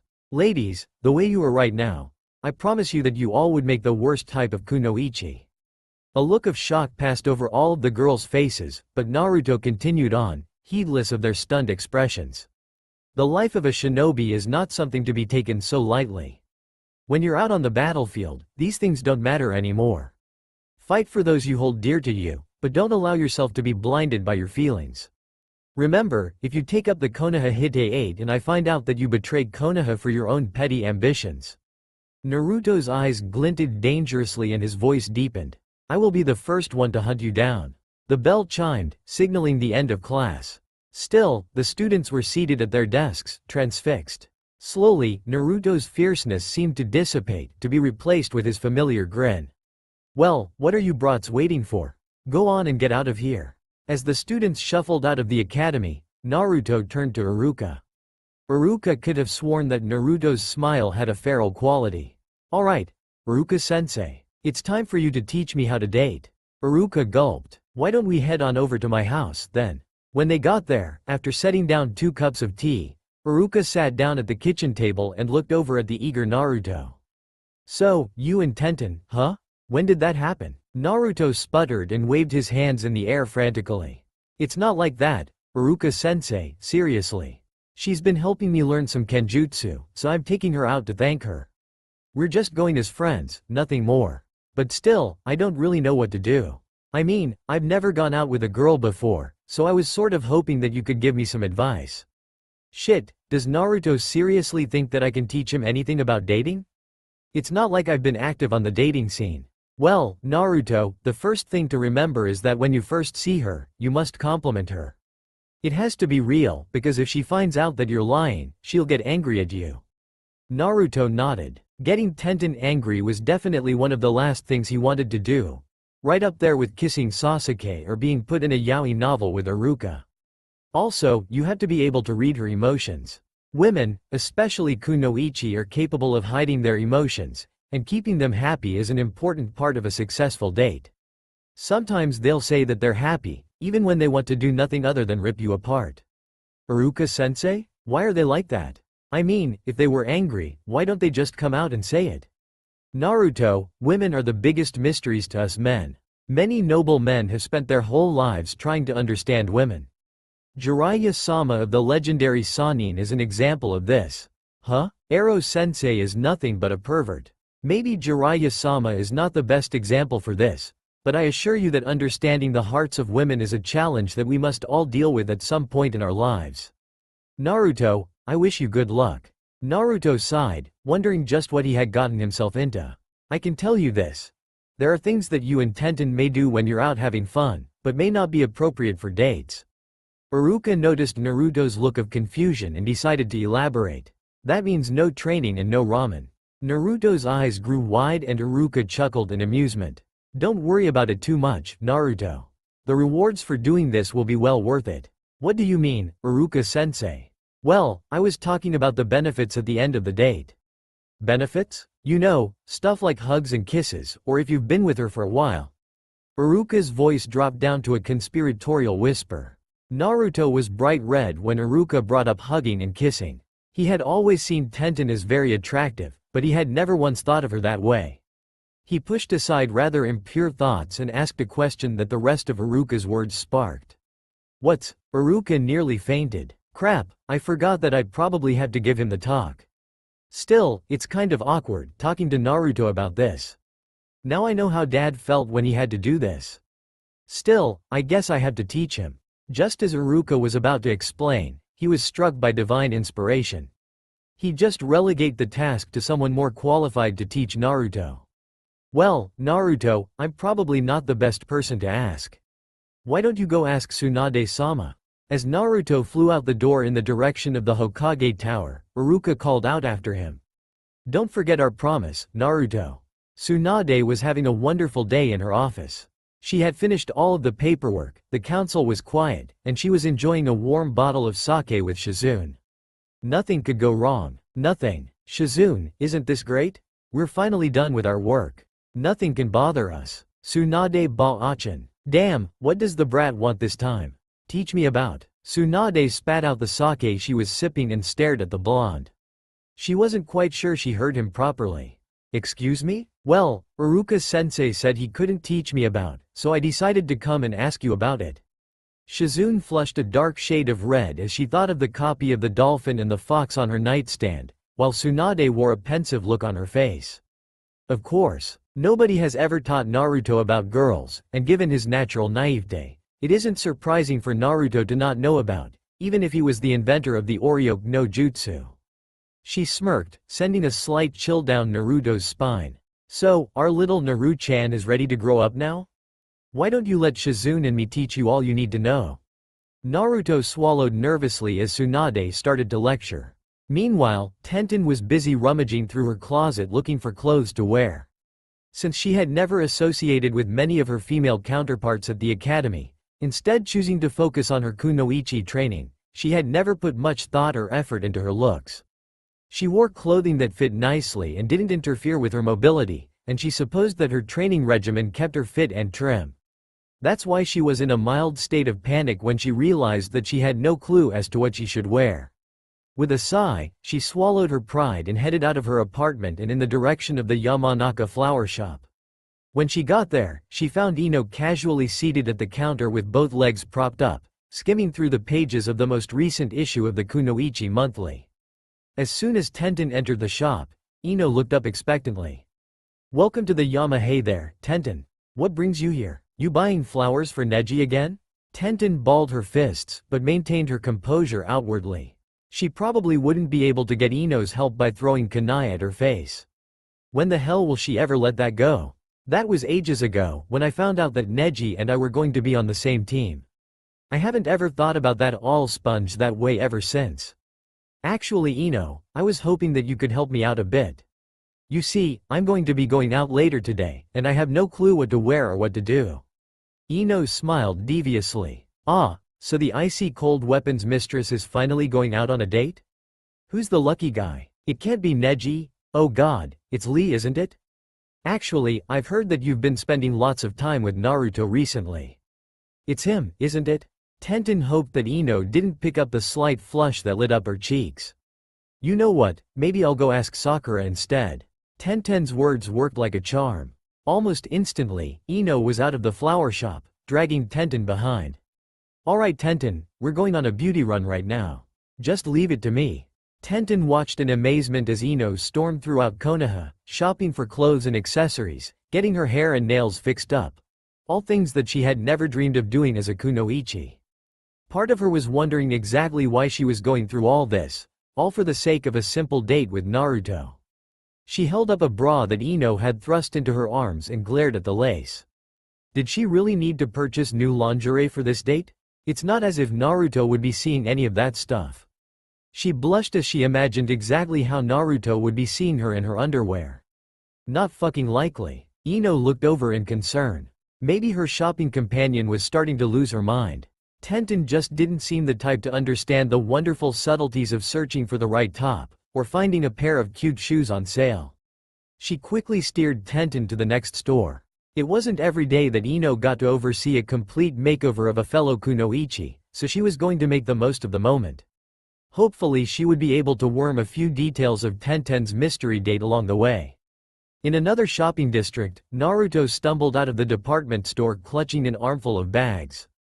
After Tsunade and a blushing Shizune finished explaining UAL intercourse to Naruto, they had asked him what had brought up the conversation in the first place. When Tsunade found out about Naruto's date with Tenten, she had grabbed Naruto and Shizune and literally carried them out of the office. While they were picking out clothes for Naruto, Tsunade and Shizune peppered the bewildered blonde with random tidbits of dating advice.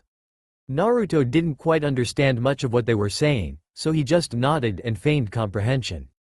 In actuality, Naruto was still trying to digest the earlier education he had received from Tsunade. He supposed that the worst part was when Tsunade had tried to coerce Shizune into disrobing and serving as a nude model for Tsunade's lesson on the female anatomy. In the end, Tsunade had called in Mitarashi Anko, who had jumped out of her fishnet before Tsunade got halfway through her request. He'd never see Tenten the same way again. The glare of the sun overhead jerked Naruto out of his thoughts, informing him that they had left the shop. He looked down at the large bundle of bags in shock. He didn't realize that Tsunade had gotten so much clothing. What the hell is up with this, Bon? You said you were getting me clothing for my date, not for the rest of my life. Tsunade whacked Naruto upside the head twice. The first one was for calling me old. The second hit was for being an idiot. Naruto, I'll be honest, your sense of clothing has always been hideous. When you get home, before you head out on your date, I want you to replace your old clothing with these new ones. You can send your old clothing to me. With a sigh, Naruto nodded and headed back towards his home. Tsunade watched the blonde walk off with dollar signs shining in her eyes. I wonder how much Naruto's boxers will sell for at the Naruto superstore. Back at Tenten's apartment, it was 5 minutes till 4 and Tenten was pacing the floor. Ino had assured her that her date would be floored by her transformation, but Tenten still had her reservations. She anxiously pulled at her hair. The hairdresser had pulled her hair out of her buns and had arranged her hair in a way that Tenten thought was impossible. Still, she had to admit that it looked really hot. Each curl and lock of hair was delicately put in place, accentuating her brown eyes nicely. The clothing that Ino had picked out for her fit nicely as well. It was similar to her regular outfit, but after Ino's modifications, she could only describe her new outfit as downright Y. Ino had purposely picked a smaller size, so both the top and her pants hugged tightly to her figure, accentuating all of her curves. There was a slit cut in the back, exposing some of her creamy white skin for all to see. She twirled around in front of a mirror, giggling slightly before flushing red. What the hell is wrong with me? She glanced over at her clock, almost willing the minute hand to move faster. 4 minutes. I wonder what Naruto-kun will think of how I look. 3 minutes. Naruto-kun? What the hell am I, an academy fangirl? 2 minutes. Knock, knock. Naruto's early arrival caught Tenten off guard. She stumbled over to the door and wrenched it open. Smooth. Her breath hitched in her throat as she stared at the blonde Adonis standing across from her. Likewise, Naruto was openly gaping at the goddess in front of him. Wow. Tenten raised an eyebrow and Naruto hastily tried to correct himself. I mean, you look really nice today. Not that you don't usually look nice. It's just that today you look even better than normal. Naruto's voice trailed off awkwardly. Well, you look good too, Naruto. At this small compliment, Naruto seemed to regain some of his famous swagger. Holding his arm out for Tenten, he led her out into the streets. As they walked through Konoha, Tenten noticed the jealous looks that many of the other girls were throwing her way. She pressed herself tighter to Naruto's arm and smirked slightly. That's right, girls, and he's all mine. Naruto seemed to sense the killing intent radiating from Tenten because he turned to her with look of concerned confusion. Tenten simply smiled and waved it off. Nothing could possibly go wrong. How incorrect she was. It wasn't that Naruto was a bad date. Indeed, Naruto had been a gentleman throughout the entire ordeal, maintaining a respectable mannerism, albeit a bit roughly. It seemed as if Cammy was humoring herself by messing with the date. When they arrived at the movie theater, they were dismayed to find the building burned down to ashes. Naruto chalked it up to pure coincidence that the Uchiha compound was just across the street. Next, they decided to go to the Konoha Park to walk around, but the Inazaka dogs were all in heat and rutting all over the place. After aimlessly wandering around and making some small chat, they arrived at a popular sushi restaurant, where Naruto had surprisingly managed to work out a reservation. Before they could step inside, the building exploded in chaos, and after a minute, the entire restaurant was left in shambles. Tenten could have sworn she spotted her youthful teammate stumbling away, cradling a bottle of sake. By then, Naruto seemed visibly disappointed in the lack of success, so Tenten decided to take pity on the blonde. Why don't we go over to Ichiraku's then? In a flash, Tenten found herself seated on the bar stool, happily slurping the warm noodles. Her hair had fallen out of its styling on the way to Ichiraku's, and her clothes were somewhat ruffled, but Tenten didn't care. That's right, we don't need to have the perfect princess date. Being with Naruto like this, acting normal, is so much better than trying too hard to make things just right. She continued to listen to Naruto describe his fight with Orochimaru, occasionally throwing in a jab at some of the more obviously exaggerated points in the story when she felt two chakra signatures coming up behind them. She whirled around and saw Uchiha Sasuke and Haruno Sakura walking towards them. Naruto's mind was a mess during the entire date. When he first showed up at Tenten's door, he was shocked at how beautiful she looked, standing there in her form-fitting pink top and dark pants. It wasn't until she turned her back to him to lock the door that he noticed the slit cut in the back, exposing a healthy portion of her backside to his view.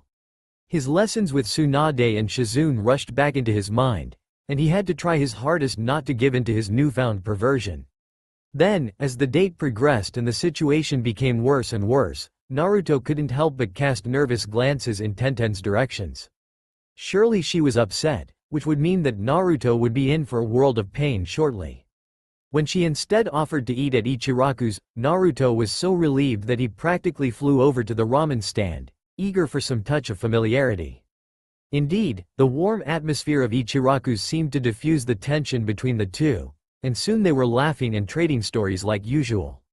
When Tenten suddenly turned around, Naruto followed her gaze and soon made eye contact with Sasuke and Sakura. "Fight me." Naruto put a palm to his forehead. "I'm eating with my friend here. I'd appreciate it if you'd leave us in peace." "Damn it, Dobi, you tricked me with that cheat jutsu of yours. I can't accept that. Fight me now." Naruto ignored his former teammate and called for a fourth bowl of ramen. Sasuke's irritation seemed to grow with each passing second. Finally, Teuchi slammed down a new bowl of ramen, but before Naruto could dig in once more, Sasuke darted forth and snatched the bowl away. "I said, fight me. Now." He punctuated the statement by flinging the bowl on the ground, where it shattered, spilling its contents on the ground. Naruto didn't even flinch, but his voice came out as a low growl. "Teme, I'll see you at the training grounds in 10 minutes. Sasuke smirked and stalked away while Sakura followed meekly behind, casting furtive glances back at Naruto. "PFT Dobi." Naruto turned back to Tenten, who seemed to be trembling slightly. Tenten? You alright, Naruto? Yay? Kick his ass, alright?" Naruto grinned and walked off with Tenten over to the training grounds. Nearby, a lone blonde kunoichi stepped out of the shadows with her eyes glinting dangerously. "Now this is some juicy gossip. I bet everyone will come running if they find out that Naruto-kun and Sasuke-kun are about to have a fight. Now, to spread the rumors to the rest of the shinobi." After running back home to change clothes, Naruto walked with Tenten to go face Sasuke. When Naruto and Tenten arrived at the training ground, they were surprised to see that the field was buzzing with excitement and packed with shinobi. Ino ran up to the pair, rubbing the back of her head in slight embarrassment. "Yo, you too." Tenten narrowed her eyes at the bubbly blonde. "What did you do this time? Are you responsible for this crowd?" Ino pouted. "Geez Tenten, how can you accuse me of such a thing? I might have told a couple of my friends, who might have told a few of their friends. I didn't expect that the news would spread so quickly. HMPH, well I guess this means that there will more people around to watch Naruto beat the shit out of Sasuke." As Naruto walked towards the waiting Sasuke, Ino pulled Tenten to the side. "Hey Tenten, what do you mean by that? Sasuke's really strong. I know what he did to Naruto and Konoha was wrong, but that doesn't mean that he's weak. Sakura says that all Sasuke does is train all day. I know Naruto managed to beat Hinata's dad, but Sasuke isn't going to go down without a fight." Tenten smirked, causing Ino to stop her rambling and look at Tenten quizzically. "Tell you what, Ino. If Sasuke is able to knock Naruto on his back once, I will go shopping with you for a whole day and pay for everything." Ino's eyes widened at this. She could finally get her hands on that new skirt that she had been eyeing for the past few days. She was about to accept Tenten's deal when the weapons mistress cut her off. "But, if Sasuke can't do it, then you will become my practice partner for a month." Ino paled at this statement. It was a widespread rumor that Tenten's teammates, Rock Lee and Hyuga Neji, were found hugging each other and crying about their teammates' cruel training session. If the little green beast of Konoha and the strongest inheritor of the Byakugan were scared shitless by Tenten's training regimen, what chance did she have of surviving? Her mind wandered back to the really cute skirt. Surely Sasuke-kun should be able to knock Naruto back once. Deal. The two kunoichi shook hands to solidify the deal and moved to join the other shinobi gathered to watch the battle. "Naruto, you better not mess around. If you go easy on him and let him land a hit, I'll make you suffer." Naruto was facing Sasuke, staring his former teammate in the eye. Maybe I should go easy on him for a while to get a feel for his strength. Maybe let him land a few blows. He felt a sudden chill run up his spine, as if something bad was going to happen to him if he didn't take the fight seriously from the beginning. He looked over and saw Tenten giving him a fierce glare and gulped. Maybe he should take this fight seriously from the beginning. Dobi, you managed to catch me off guard last time with your strange jutsu, but I'm prepared for it this time. HN? Not going to say anything to your old teammate? What happened to the hyperactive loudmouth blonde? Naruto blinked. You say something, Uchiha? Sasuke balled his fists in anger. This was an opportunity for the two of them to test their strengths, and the Dobi was ignoring him, treating him like trash. Nothing. Let's fight. Sasuke drew out a kunai, an action that Naruto reciprocated. There was a silence as the two shinobi faced each other, gauging each other's defenses. A hidden signal passed between the two combatants, and they leapt towards each other simultaneously. Their kunai met with a metallic clang in the middle of the clearing. Sasuke used his free hand to throw a punch at Naruto, who easily ducked underneath the blow. Twisting around at the waist, Sasuke followed up his punch with a swift leg sweep. Naruto kicked Sasuke's leg away and slipped underneath Sasuke's guard and landed a shallow slice across the cheek with his kunai. Sasuke took a step backwards and wiped off the blood from his cheek, wearing a slightly feral grin. It's about time we up the stakes, huh Dobi? Sasuke flashed through a series of very familiar hand seals that ended in the tiger seal, finally bringing his right hand up to his mouth. Kaden. Goukaiyu no Jutsu. A large fireball erupted from Sasuke's mouth and rushed towards Naruto, burning everything in its path. God damn it, I hate that stupid jutsu.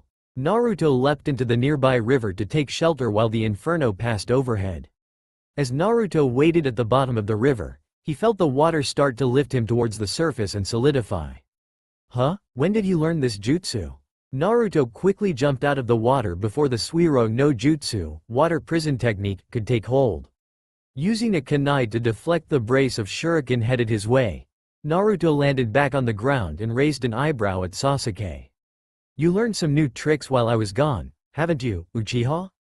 Well, the Sharingan is the cherished bloodline of Konoha, so I've been growing stronger every day through the power of the Sharingan.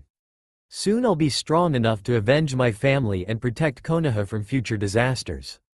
Naruto jumped over a Fuma shuriken and twisted in the air to avoid a kunai, which stuck into the tree behind him. The acrid smell of burning sulfur wafted through the air, causing Naruto's eyes to narrow. Exploding tag, huh? That's too simple for someone like Sasuke. What's his real plan? Naruto braced himself for the explosion, but the tag simply fizzled out. He sensed wires snaking in his direction and quickly leapt to the side, avoiding the danger. Meanwhile, the spectators were watching the two shinobi battle. Inoichi turned to Shikaku. Say, what do you think of this fight so far? They're pretty evenly matched so far. Sasuke hasn't been able to land a blow, but Naruto hasn't been doing anything so far. I'd say it's too early to say for sure. Did you see Naruto's fight with Hiashi? Inoichi shook his head. I was busy doing work for the wife, but Ino told me how Naruto used some strange technique to catch Hiashi off guard. That's what I heard too. I wonder if he can hold up against the Mangekyo Sharingan. You two are making the same mistake that I made. Inoichi and Shikaku turned to see the normally stoic Hiashi grinning ever so slightly. What do you mean by that, Hiashi-san? It is not something that can be simply described in words. Let me ask you this: have you ever faced Namikaze Minato in a serious fight? The two shinobi nodded. Do you remember feeling a sense of dread when he looked you in the eyes? Hiashi watched Naruto land a kick to Sasuke's stomach as Shikaku and Inoichi nodded in affirmation once more. When I faced Naruto-san, I had a similar feeling. However, when I looked into his eyes, I knew there was something different, something deeper. It was as if his eyes were penetrating the depths of my soul. What do you mean by that? The Hyuga clan is well known for possessing the Byakugan, which has been called the all-seeing eye. One minor ability of the Byakugan is to be able to read the emotions of one's opponent. My nephew, Hyuga Neji, has a natural talent for this. What Naruto-san does, however, is on a whole different level. Hiashi watched as the two combatants paused for a moment. Sasuke's face contorted in pain momentarily before he looked up at Naruto, revealing his Mangekyo Sharingan. Hiashi grinned. I believe Uchiha-san will start to understand what it's like now. Naruto quirked an eyebrow at the Uchiha survivor, who had just activated his completed Sharingan. Finally going all out, Teme? Instead of responding, Sasuke ran towards Naruto, wielding a short katana. Naruto sighed, pulling out a kunai to knock aside the sweeping blade. As Naruto and Sasuke continued to fight, Sasuke's irritation continued to rise. TCH, why can't I hit Naruto? No matter how much faster I move, he always seems to be one step faster. It's as if my Sharingan can't pick him up at all. Sasuke's eyes widened in realization. No way, my Sharingan isn't working against him at all. It looks like I'll have to use it. Sasuke parried a kunai thrown by Naruto and looked his former teammate in the eye with his Sharingan wheel spinning. Tsukuyomi. Gasps went through the crowd as Uchiha Sasuke captured Naruto in the almighty genjutsu. Tenten clasped her hands in worry. Shit, I didn't think that the bastard would go so far as to use a deadly jutsu in this spar.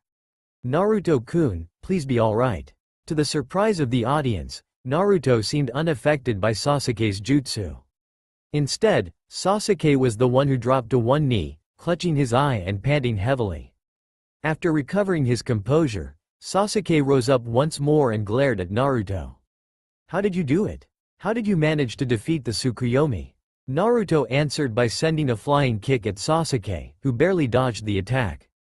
The two continued to fight, although Naruto was seen as having the clear advantage. Meanwhile, Ino was, for once, not thinking about shopping and fashion. When the fight started, she prayed with all of her heart for Sasuke to knock Naruto to the ground at least once. She really wanted that skirt, damn it. At first, she thought that it would be an easy bet to win. Even though Sasuke hadn't managed to land a solid hit, the two combatants seemed to be evenly matched in her eyes. As the fight dragged on, Ino started to pay closer attention to the fight itself.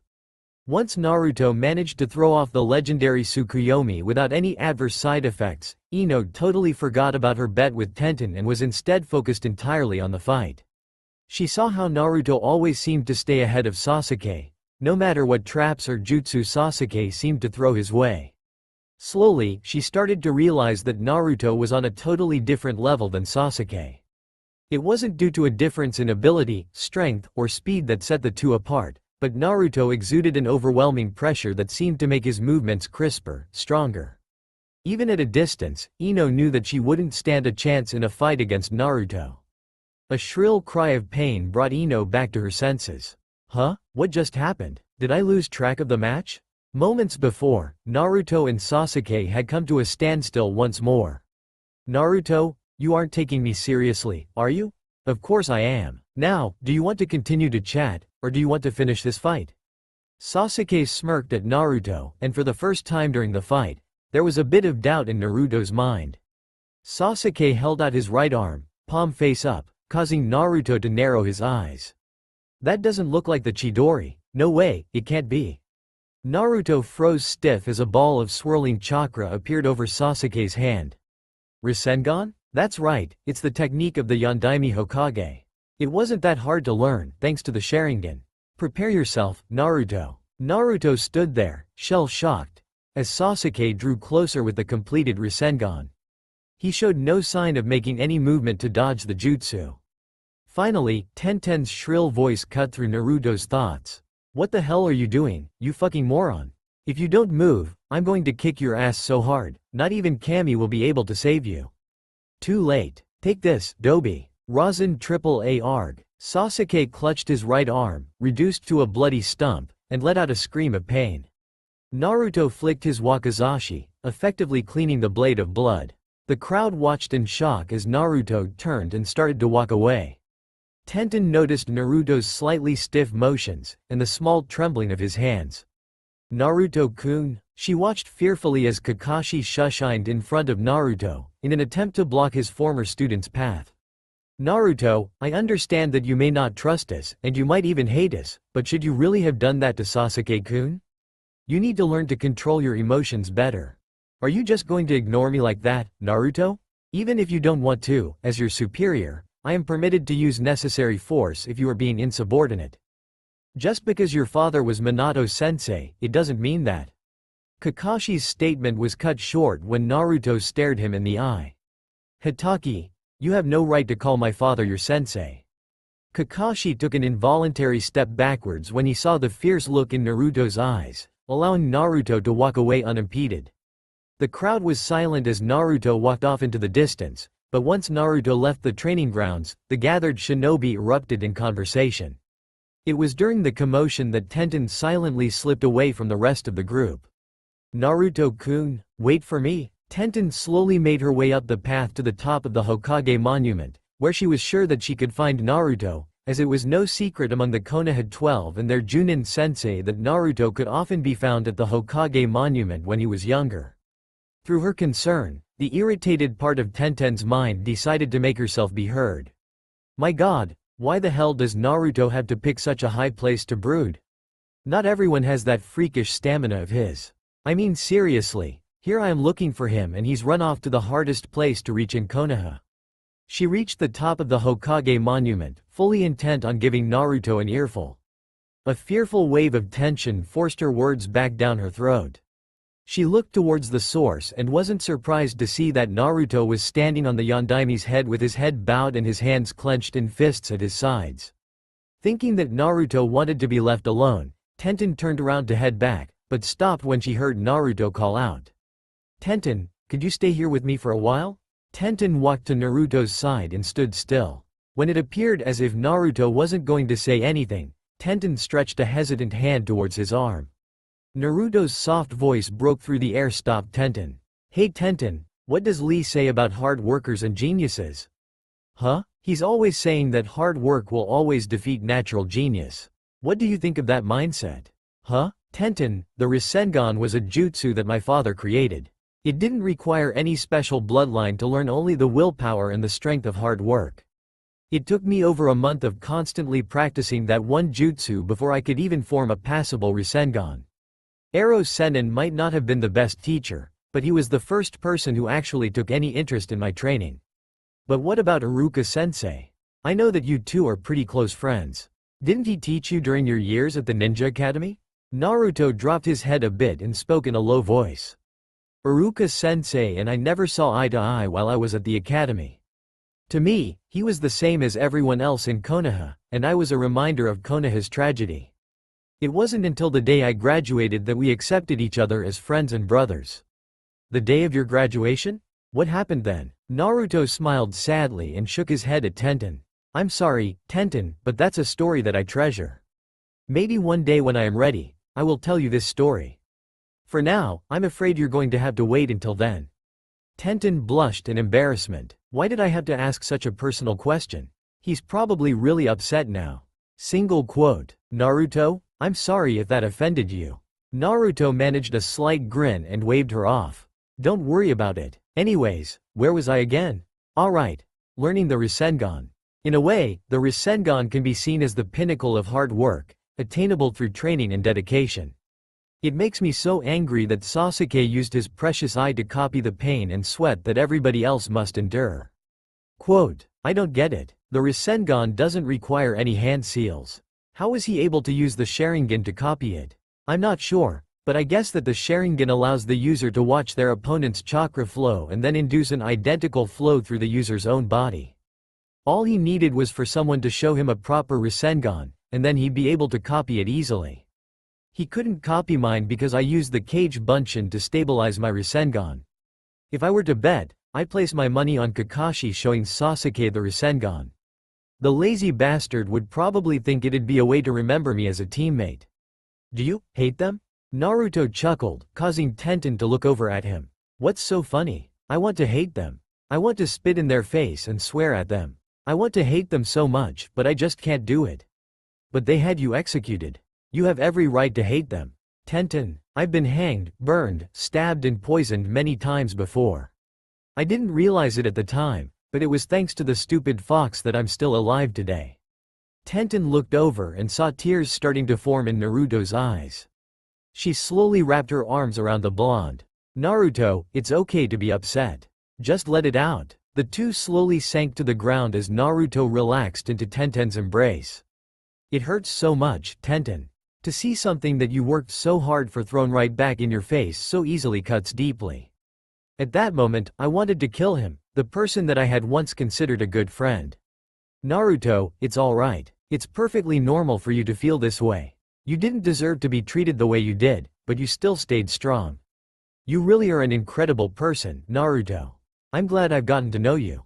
The two sat there in silence for a while, with Tenten's arms still around Naruto. After a moment, Tenten peeked around to take a look at Naruto. He's fallen asleep, huh? Can't help it, I guess. Tenten closed her eyes herself, allowing Naruto's warmth to permeate through her body.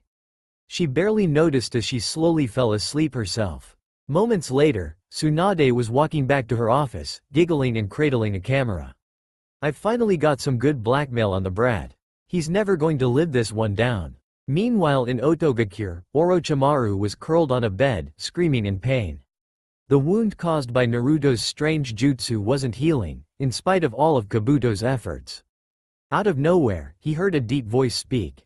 Having trouble with that wound of yours? Who's there? A friend. I can grant you the power to get rid of the brat, all you have to do is ask. Very well. In Tenten's mind, a different situation was taking place. She looked around the pure white surroundings, but failed to see anything that would tell her where she was. A voice broke through the void, causing Tenten to turn towards the source. Tenten-chan, it's nice to finally meet you. Huh? Who the hell are you? Ah, I failed to properly introduce myself. I am. That's all for now. If you enjoy then please like, share and do comments.